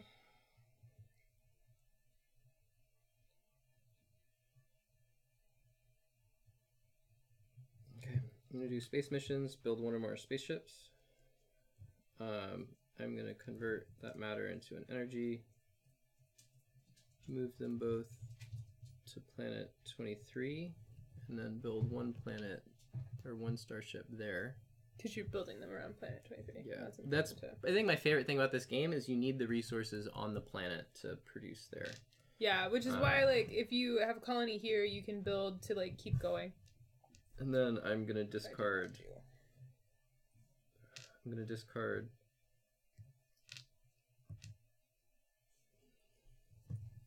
an additional energy to build another ship. I'm going to build it here. Okay. My turn. That was the bonus action, but then I'm going to move ships. So I'm going to go just 1, 2, 3, and then 1, 2, 3. Ouch. Your turn? My turn. I'm going to do energy storage. I get to produce all of the energy I want to produce. So I produce 4 onto this one. And then I'm going to go ahead and do... Hello, puppy dog. Ugh. I'm going to go ahead and do... I'm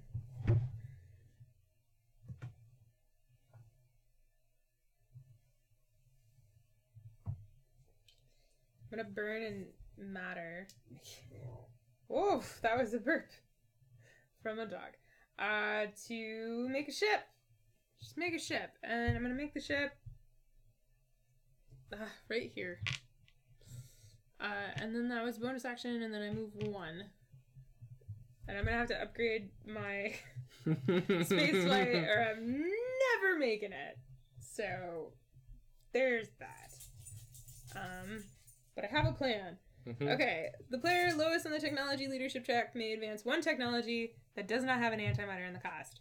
Which sucks, because the one that I really need to do has an antimatter in the cost. But I get to do this one, which lets me move stuff around. So, it's literally the only one I can do. Alright, next round. The penultimate round. You go first. The first. player lowest level terraforming, which we're equal. Yeah. May produce 1 energy and 1 matter. Helpful. Great. Oh, this one would have landed here last round. Okay. I'm going to do... Speaking of terraforming, I'm going to terraform. So this one needs 2 energy and an antimatter.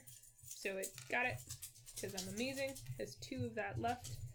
I'm gonna go ahead and... Oh, I can't do it! I can't do it! Wait, 1, 2... Oh, I can! Yes! I'm gonna... I'm gonna ditch an energy to do exploratory planning to go Whoa, 1, 2. Nice! Yeah! And then... Yay! And then on my turn, I do my 1 movement to there. I am happy. I am set. I thought that would have been worth more points. Oh, okay. Me? Yep. I'm gonna do Oh, sorry. When I terraformed that, I got 2 points. Nice. And I got to produce an energy someplace, so I'll do it there. I'm gonna do technological development. Oh, this technically would go here. Advance 1 or more technologies. So I'm going to move this to here, change both of those matter into energy, my last 2 energy, and then I'm going to upgrade to... Oh, sorry. I also had to spend this to produce antimatter. That was the thing. So I'm going to upgrade to antimatter switch for 2 energy and an antimatter, which gets me 1 missed most of the game. Tech. And then I'm going to do metamaterial generator, which lets me colonize alien colonies, which I need to do by the end of the game. And that gets me another 2 points. And then I get that metal. Those are burned. And then I am going to discard 2 matter to get me a point on both tracks, which gets me matter. Oh, and I also would have gotten an energy from crossing that 10, one. 11. Because I was here, I think. And I got 1, 2, 3, 4. Tina, we're not letting you out yet. You gotta put your cone on to go outside. Yeah, you gotta put your cone on. That was me. Okay, can you go? And can you go put your cone on? Her cone on. And, yeah. Okay. So, player with the lowest level in terraforming, which is we're tied. We both get to produce. I'm gonna put it here. Steve, I'm gonna assume is producing on the planet that has everything. And then we resolve metals, so Steve's highest on this track, so he gets these metals. And I'm highest on this track, so I get this metal. Steve's gonna win. And then it's the last round.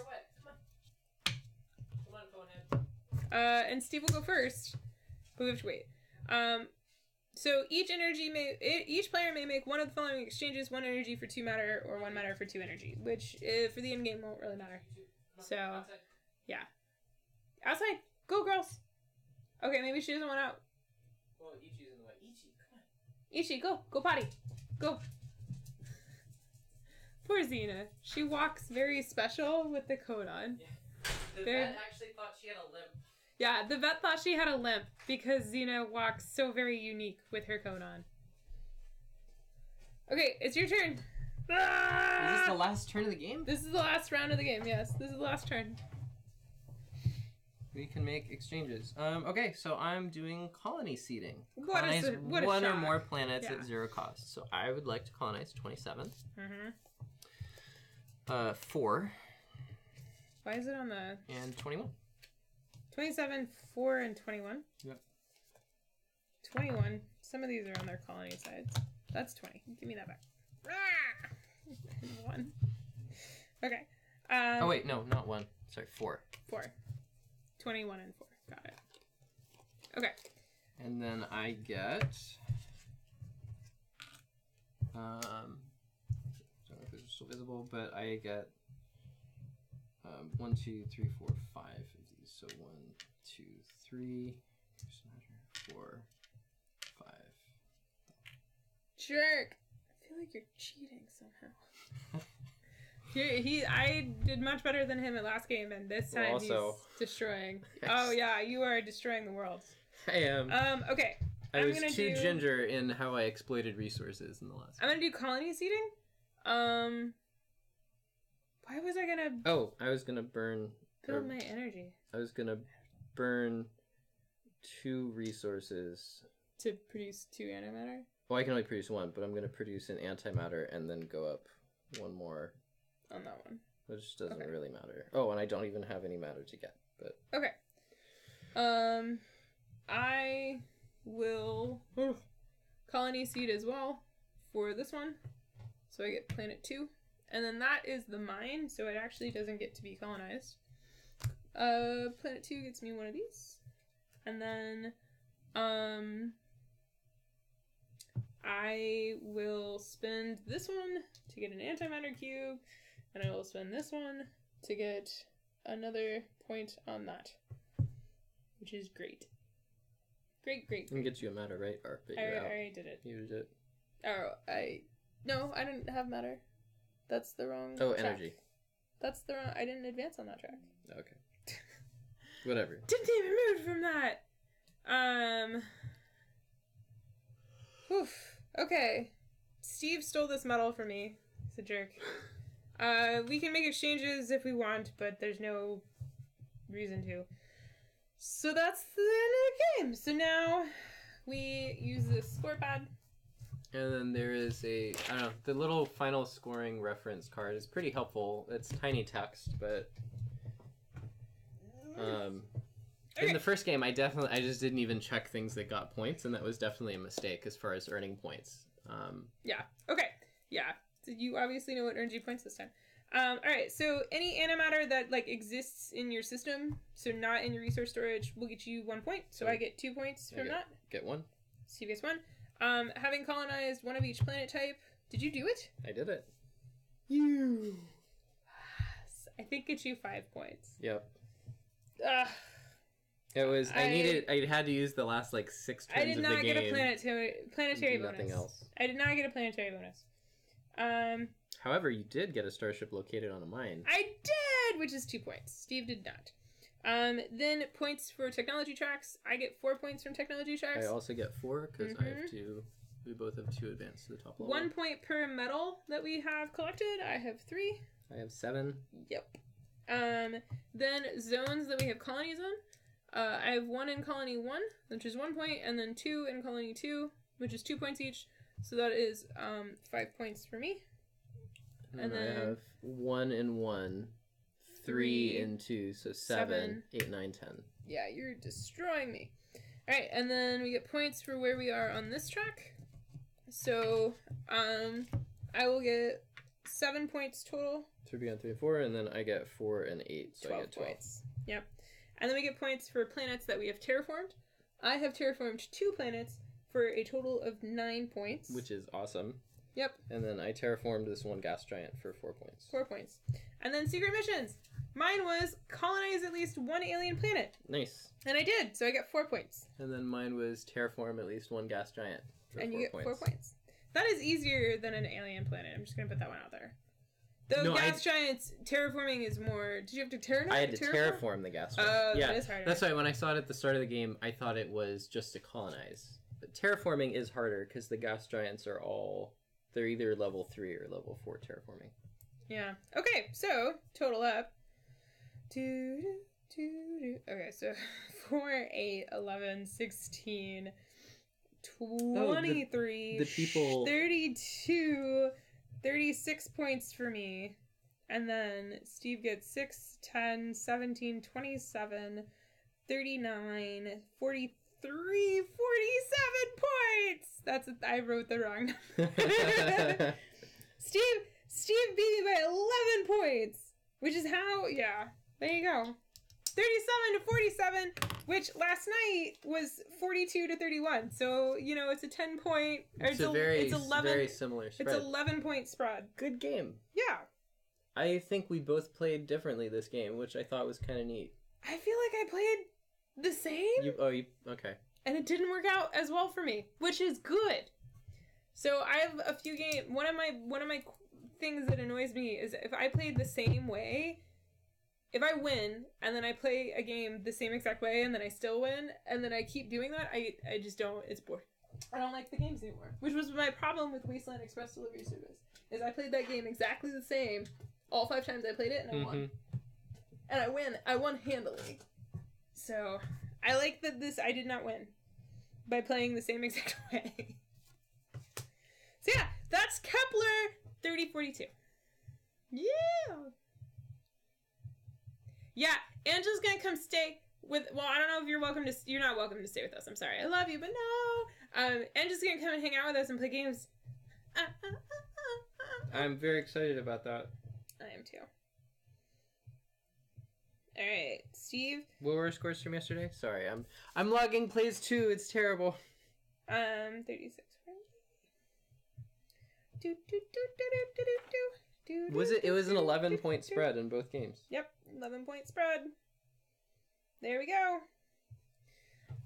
So, this is really interesting because the resources and whatnot in the game are restricted to players. You basically can make player bags where each player just has all of the resources they will get or manipulate in the game. Oh yeah, the dogs are outside. Sorry. I was wondering why it was so quiet. They're pretty chilly. Let me go save them.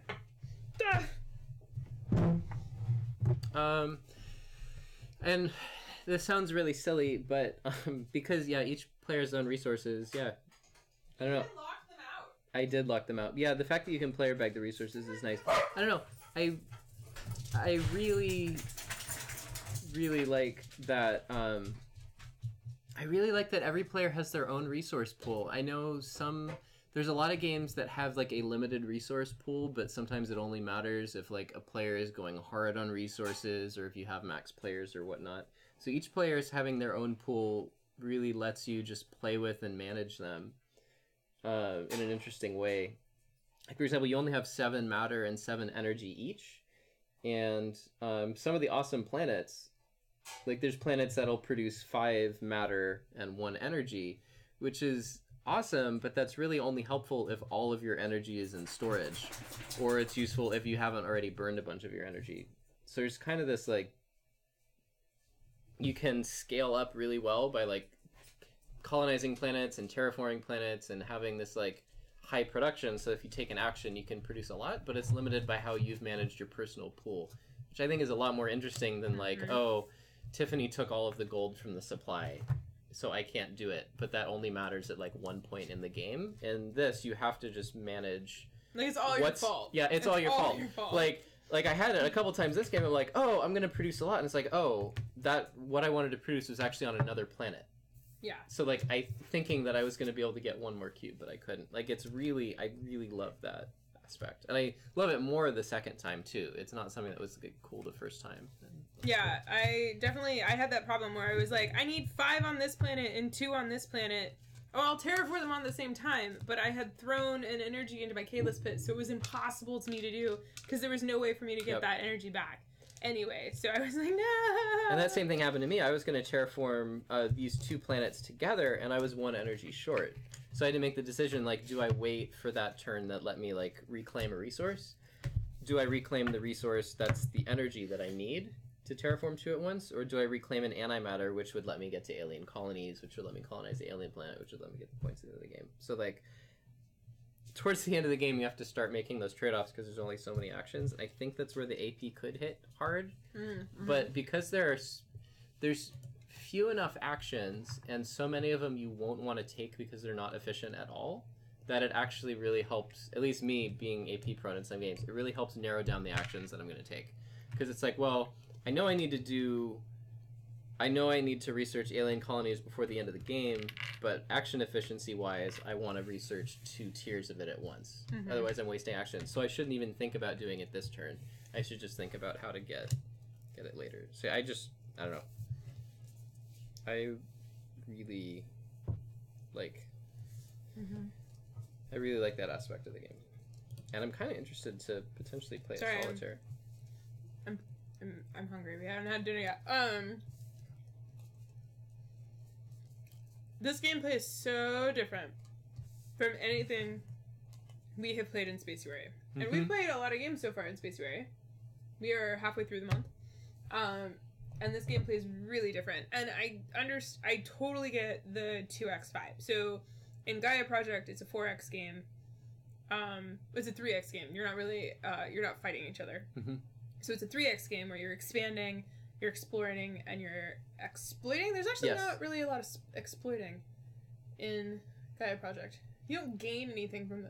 Well, no, you do because you built, yeah. So. You do. You gain stuff because you build... If you build in the right spot, other people building or upgrading gives you stuff. So there's kind of that exploiting. Yeah.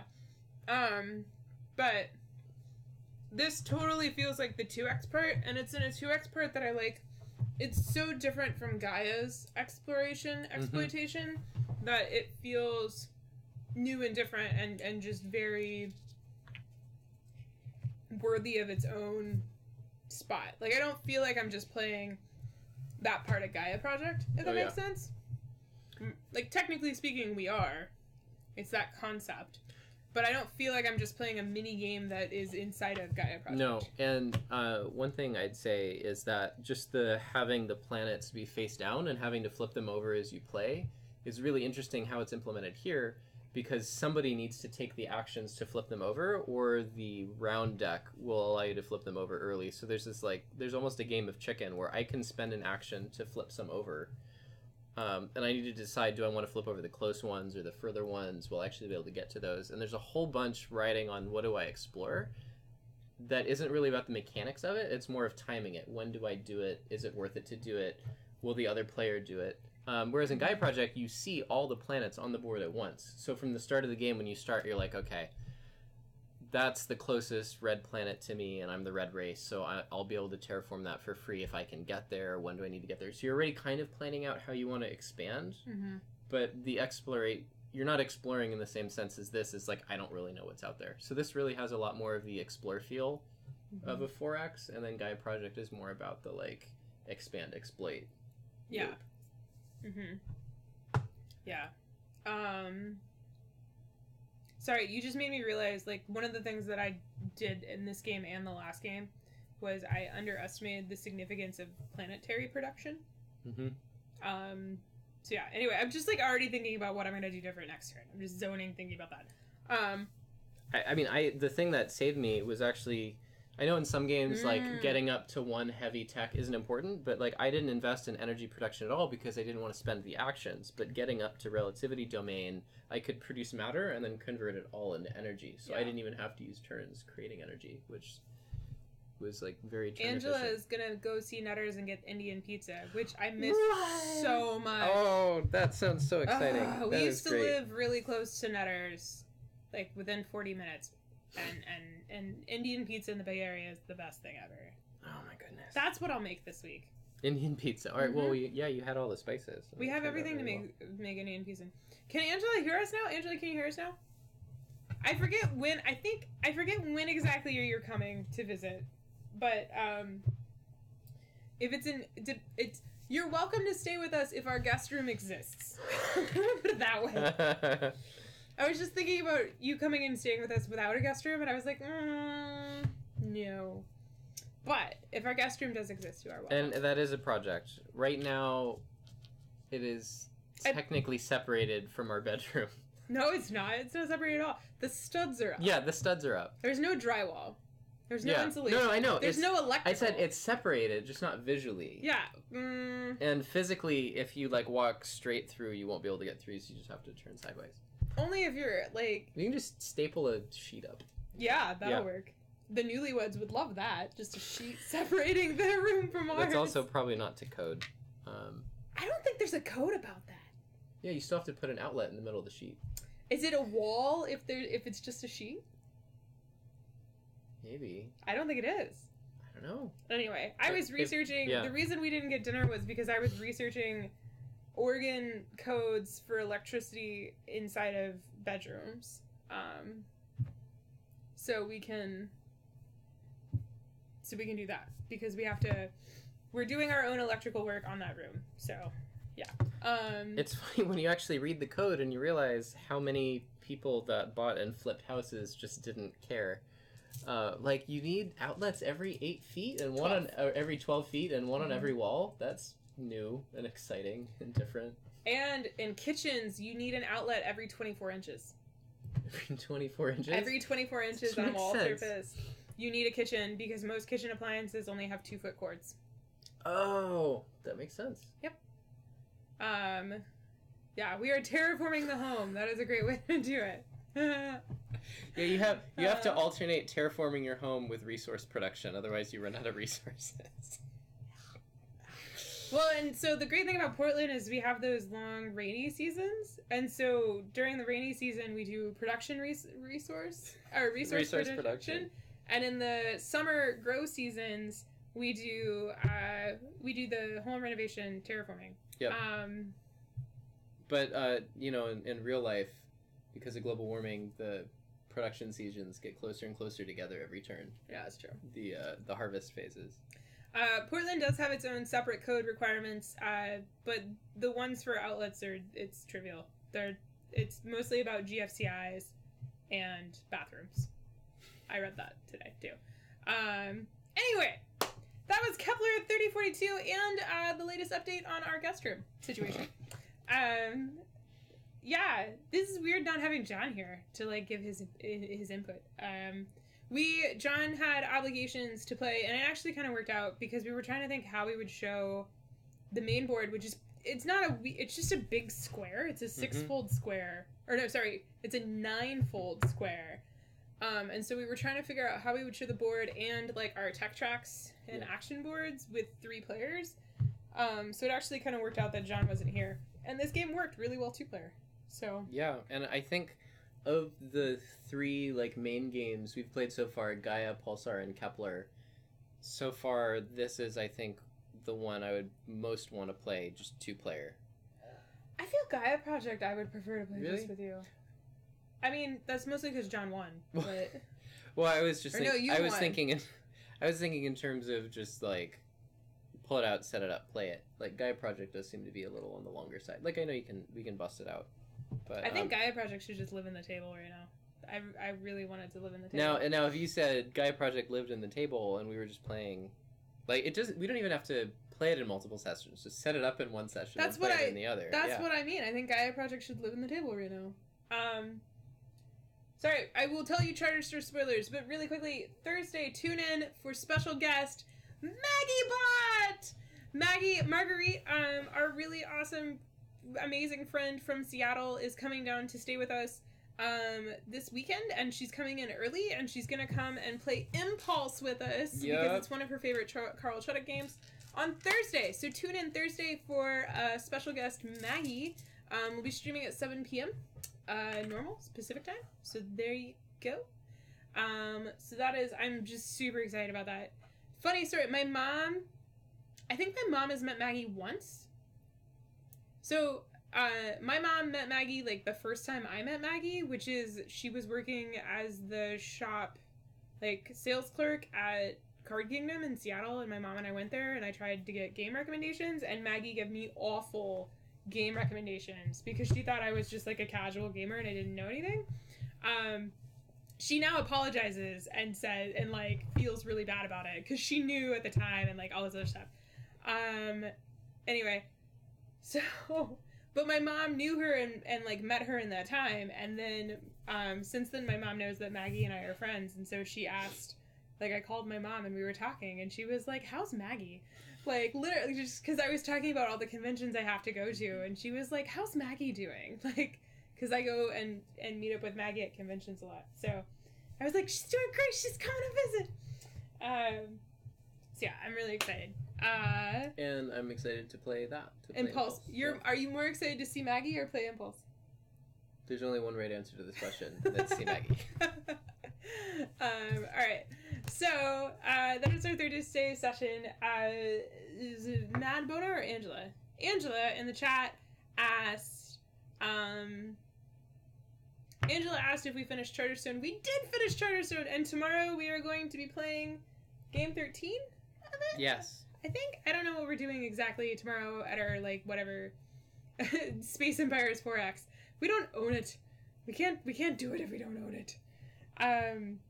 But we absolutely loved Charterstone. The next day, we finished it last Wednesday, and Thursday, I went and bought the recharge pack, so Steve and I can play it whenever we want, just the 2 of us. Yep. To do the story again. And play different charters.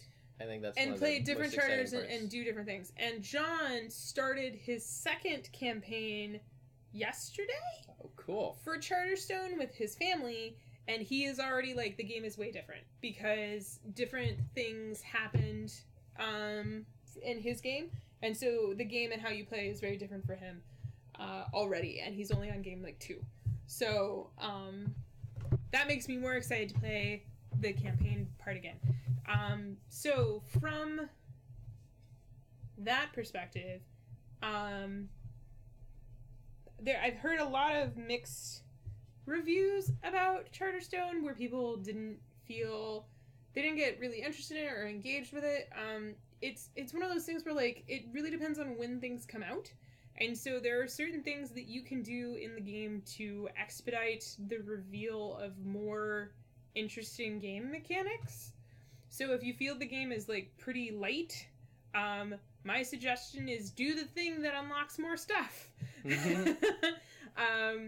Because unlocking more stuff will obviously complicate the game. And it doesn't complicate it in a weird way. Like, this is really weird. So in Pandemic Legacy, Pandemic is like a beautiful, gorgeous, well-balanced game. And it works.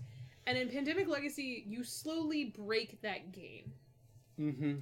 In Charterstone, the finished game, like the finished 12th game, is the complete, finished, gorgeous, well-balanced game. And you have to build to that from scratch. And there's like, it's balanced early, but like, it's meant to work as a complete system. But the really funny thing is as you're playing, you don't know what the system is. So the decisions that you make in the game that will modify and tweak the game, you don't really fully understand the impact of those decisions of the long term until probably like game 8 or 9, maybe? Depends on how much you've unlocked. For our game, we really went hard on unlocking stuff, and so we had a pretty good, clear picture of the full game by game like 10. Game 9 or 10. We had basically everything unlocked. There was still more to do, but we saw the potential of everything. And so it's really interesting because when you play, you could screw up the balance of your final game by decisions that you make in early games. And not like in a really bad way, but it's just going to very drastically change how you play and what you go for and what you do. So, yeah. Yeah, I think it's interesting, just the comparison to Pandemic, because Pandemic is more, has that like thriller vibe where like each game you're like, what's going to happen and what part of the game is going to get like thrown out the window or get broken or like actively work against us. And yeah, in Charterstone, it feels like kind of like an extended tutorial, or like in some video games they have a campaign where like each campaign mission unlocks like new rules or new units or whatever, and then by the end of it you kind of have, the game has sort of trained you to maybe play against other players.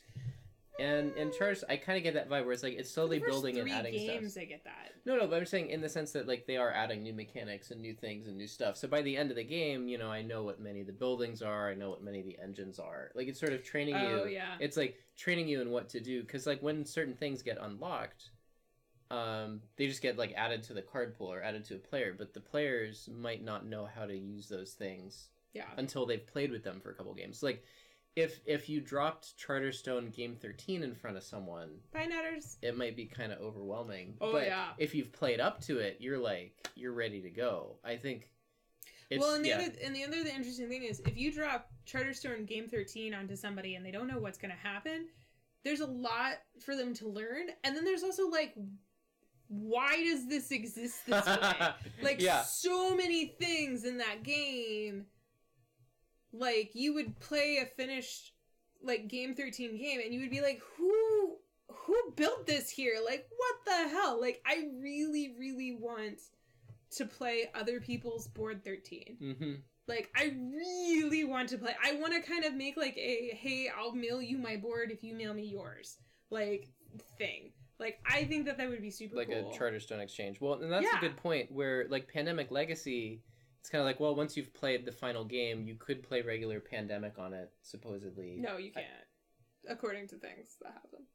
Spoilers! Okay. I heard that you could technically play regular Pandemic at the end, but it's basically like mounted on your wall or trash or whatever. Like, it's different in the sense that like the game is changed to the point at the end of it that you wouldn't play a regular game. But Charterstone, it's like I can totally play somebody else's, and yeah, I don't know. I think that's interesting that you're building up to something as opposed to it being like used up. It's different. Like one is additive and the other is almost like subtractive. Yeah, subtractive. Like you're playing it until you've till you crash it into the crash the Earth into the moon. Yeah. Well, that's what I feel with Pandemic Legacy. Is every game that we play gets more and more chaotic. Oh my god, like just chaos, insanity. Which that's the whole point of Season 2. Season 2 of Pandemic Legacy is you go the opposite spectrum. So Pandemic 1, you like crash it into the Earth, and Season 2, you build back up again.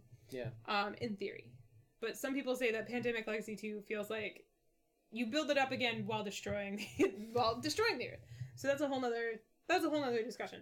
So yeah, we both really enjoy Charterstone. It's very pretty. It's very engaging. I do legitimately want to play other people's boards. So if you can still change the board after things happen. Yes.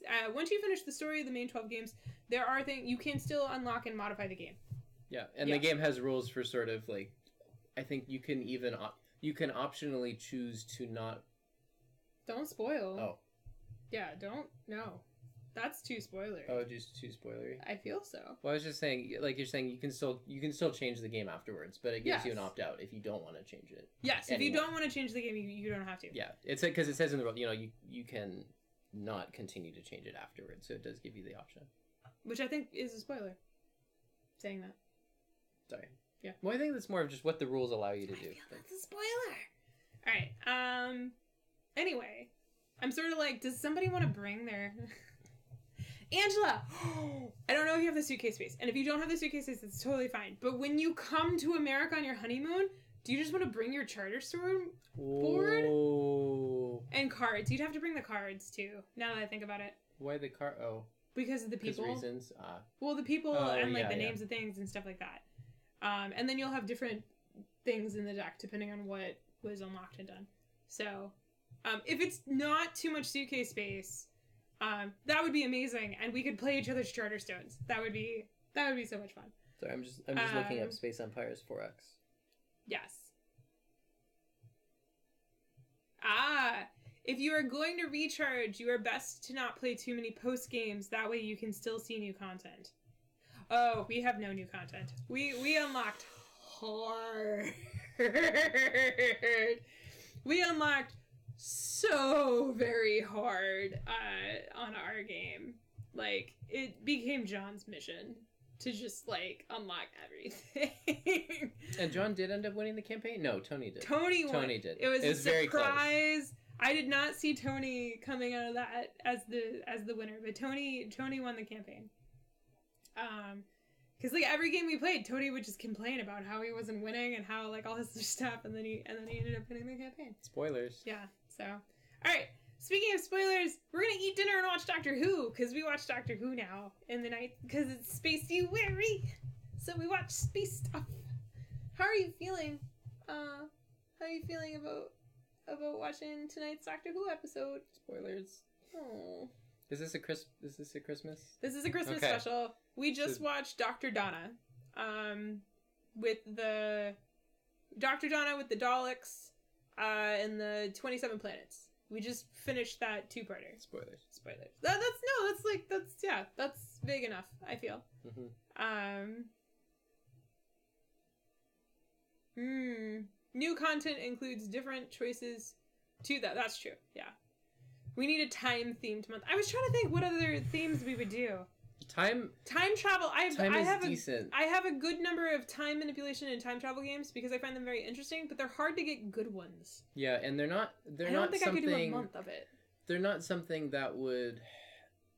Like, there's not a bevy of time travel releases every year, but I think there are a collection of good time travel and time manipulation games that are out there.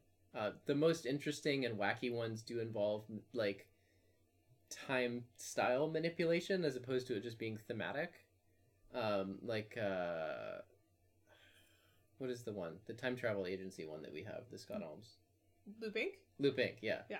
Like Inc that is one, great. because you're actually like manipulating time, you're a good time travel game if the players feel like their brains are melting. Yes. I think.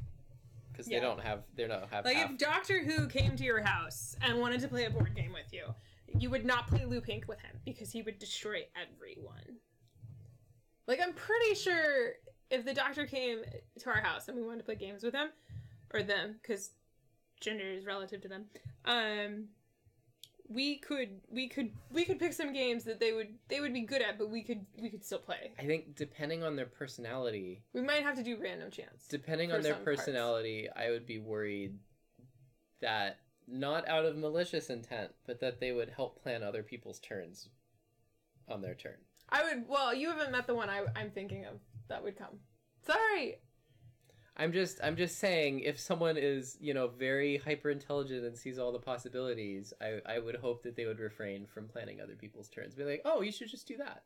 I don't think if we had David Tennant, if we had the 10th Doctor, I don't think he would do it. I don't think he would do it. I think if we were playing a co-op, I think he would be pretty good about keeping constraint too. So, yeah. We have not played Acronony. I can't pronounce Anachrony. it. Anachrony. We have one at work. I have looked at it. I have watched reviews. I have decided that for us it's too large. Right now. We have too many games that are on a similar scale and size that we need to play, and we want to play for an enjoyment factor. And we have so many games that we still have to stream. So it just doesn't make sense for us to get in any feature. I think as far as Space Empires 4X goes, it looks interesting. I've looked into it before. I have a couple games ahead of it in the queue. Like it seems it definitely has some similarities with both Starfall and Imperium that I have, with both of which I still haven't played. So I would definitely want to get to those first. I'm a rebel. Okay. We are just hanging out and chatting with you guys at this point, which is awesome because we love doing that. That's the whole reason we stream, is to chat with you people. You people. But we're gonna have breakfast for dinner because somebody on the internet said it was Pancake Day. Yep. So I'm gonna go make some pancakes. Yarp. You would play the Operation with the Doctor. Yeah, that'd be pretty good. That's pretty good. What would I play? I mean, don't lie. You'd play a Cranbell's game. No, I think they would be too good at it. No, you'd need something. I'd want to play something with a little bit of luck. I would play Downforce. Would you play Discworld? Maybe. Just universe collisions? That's not in Discworld. Oh. Yeah, the fact that you're having not Discworld. What? Oh, Really? spoilers. Oh. Wow, spoilers. He likes Terry Pratchett. He's a Is fan of art. Is this canon or is this fanfic? I don't remember. Rhino Hero. Giant Rhino Hero. All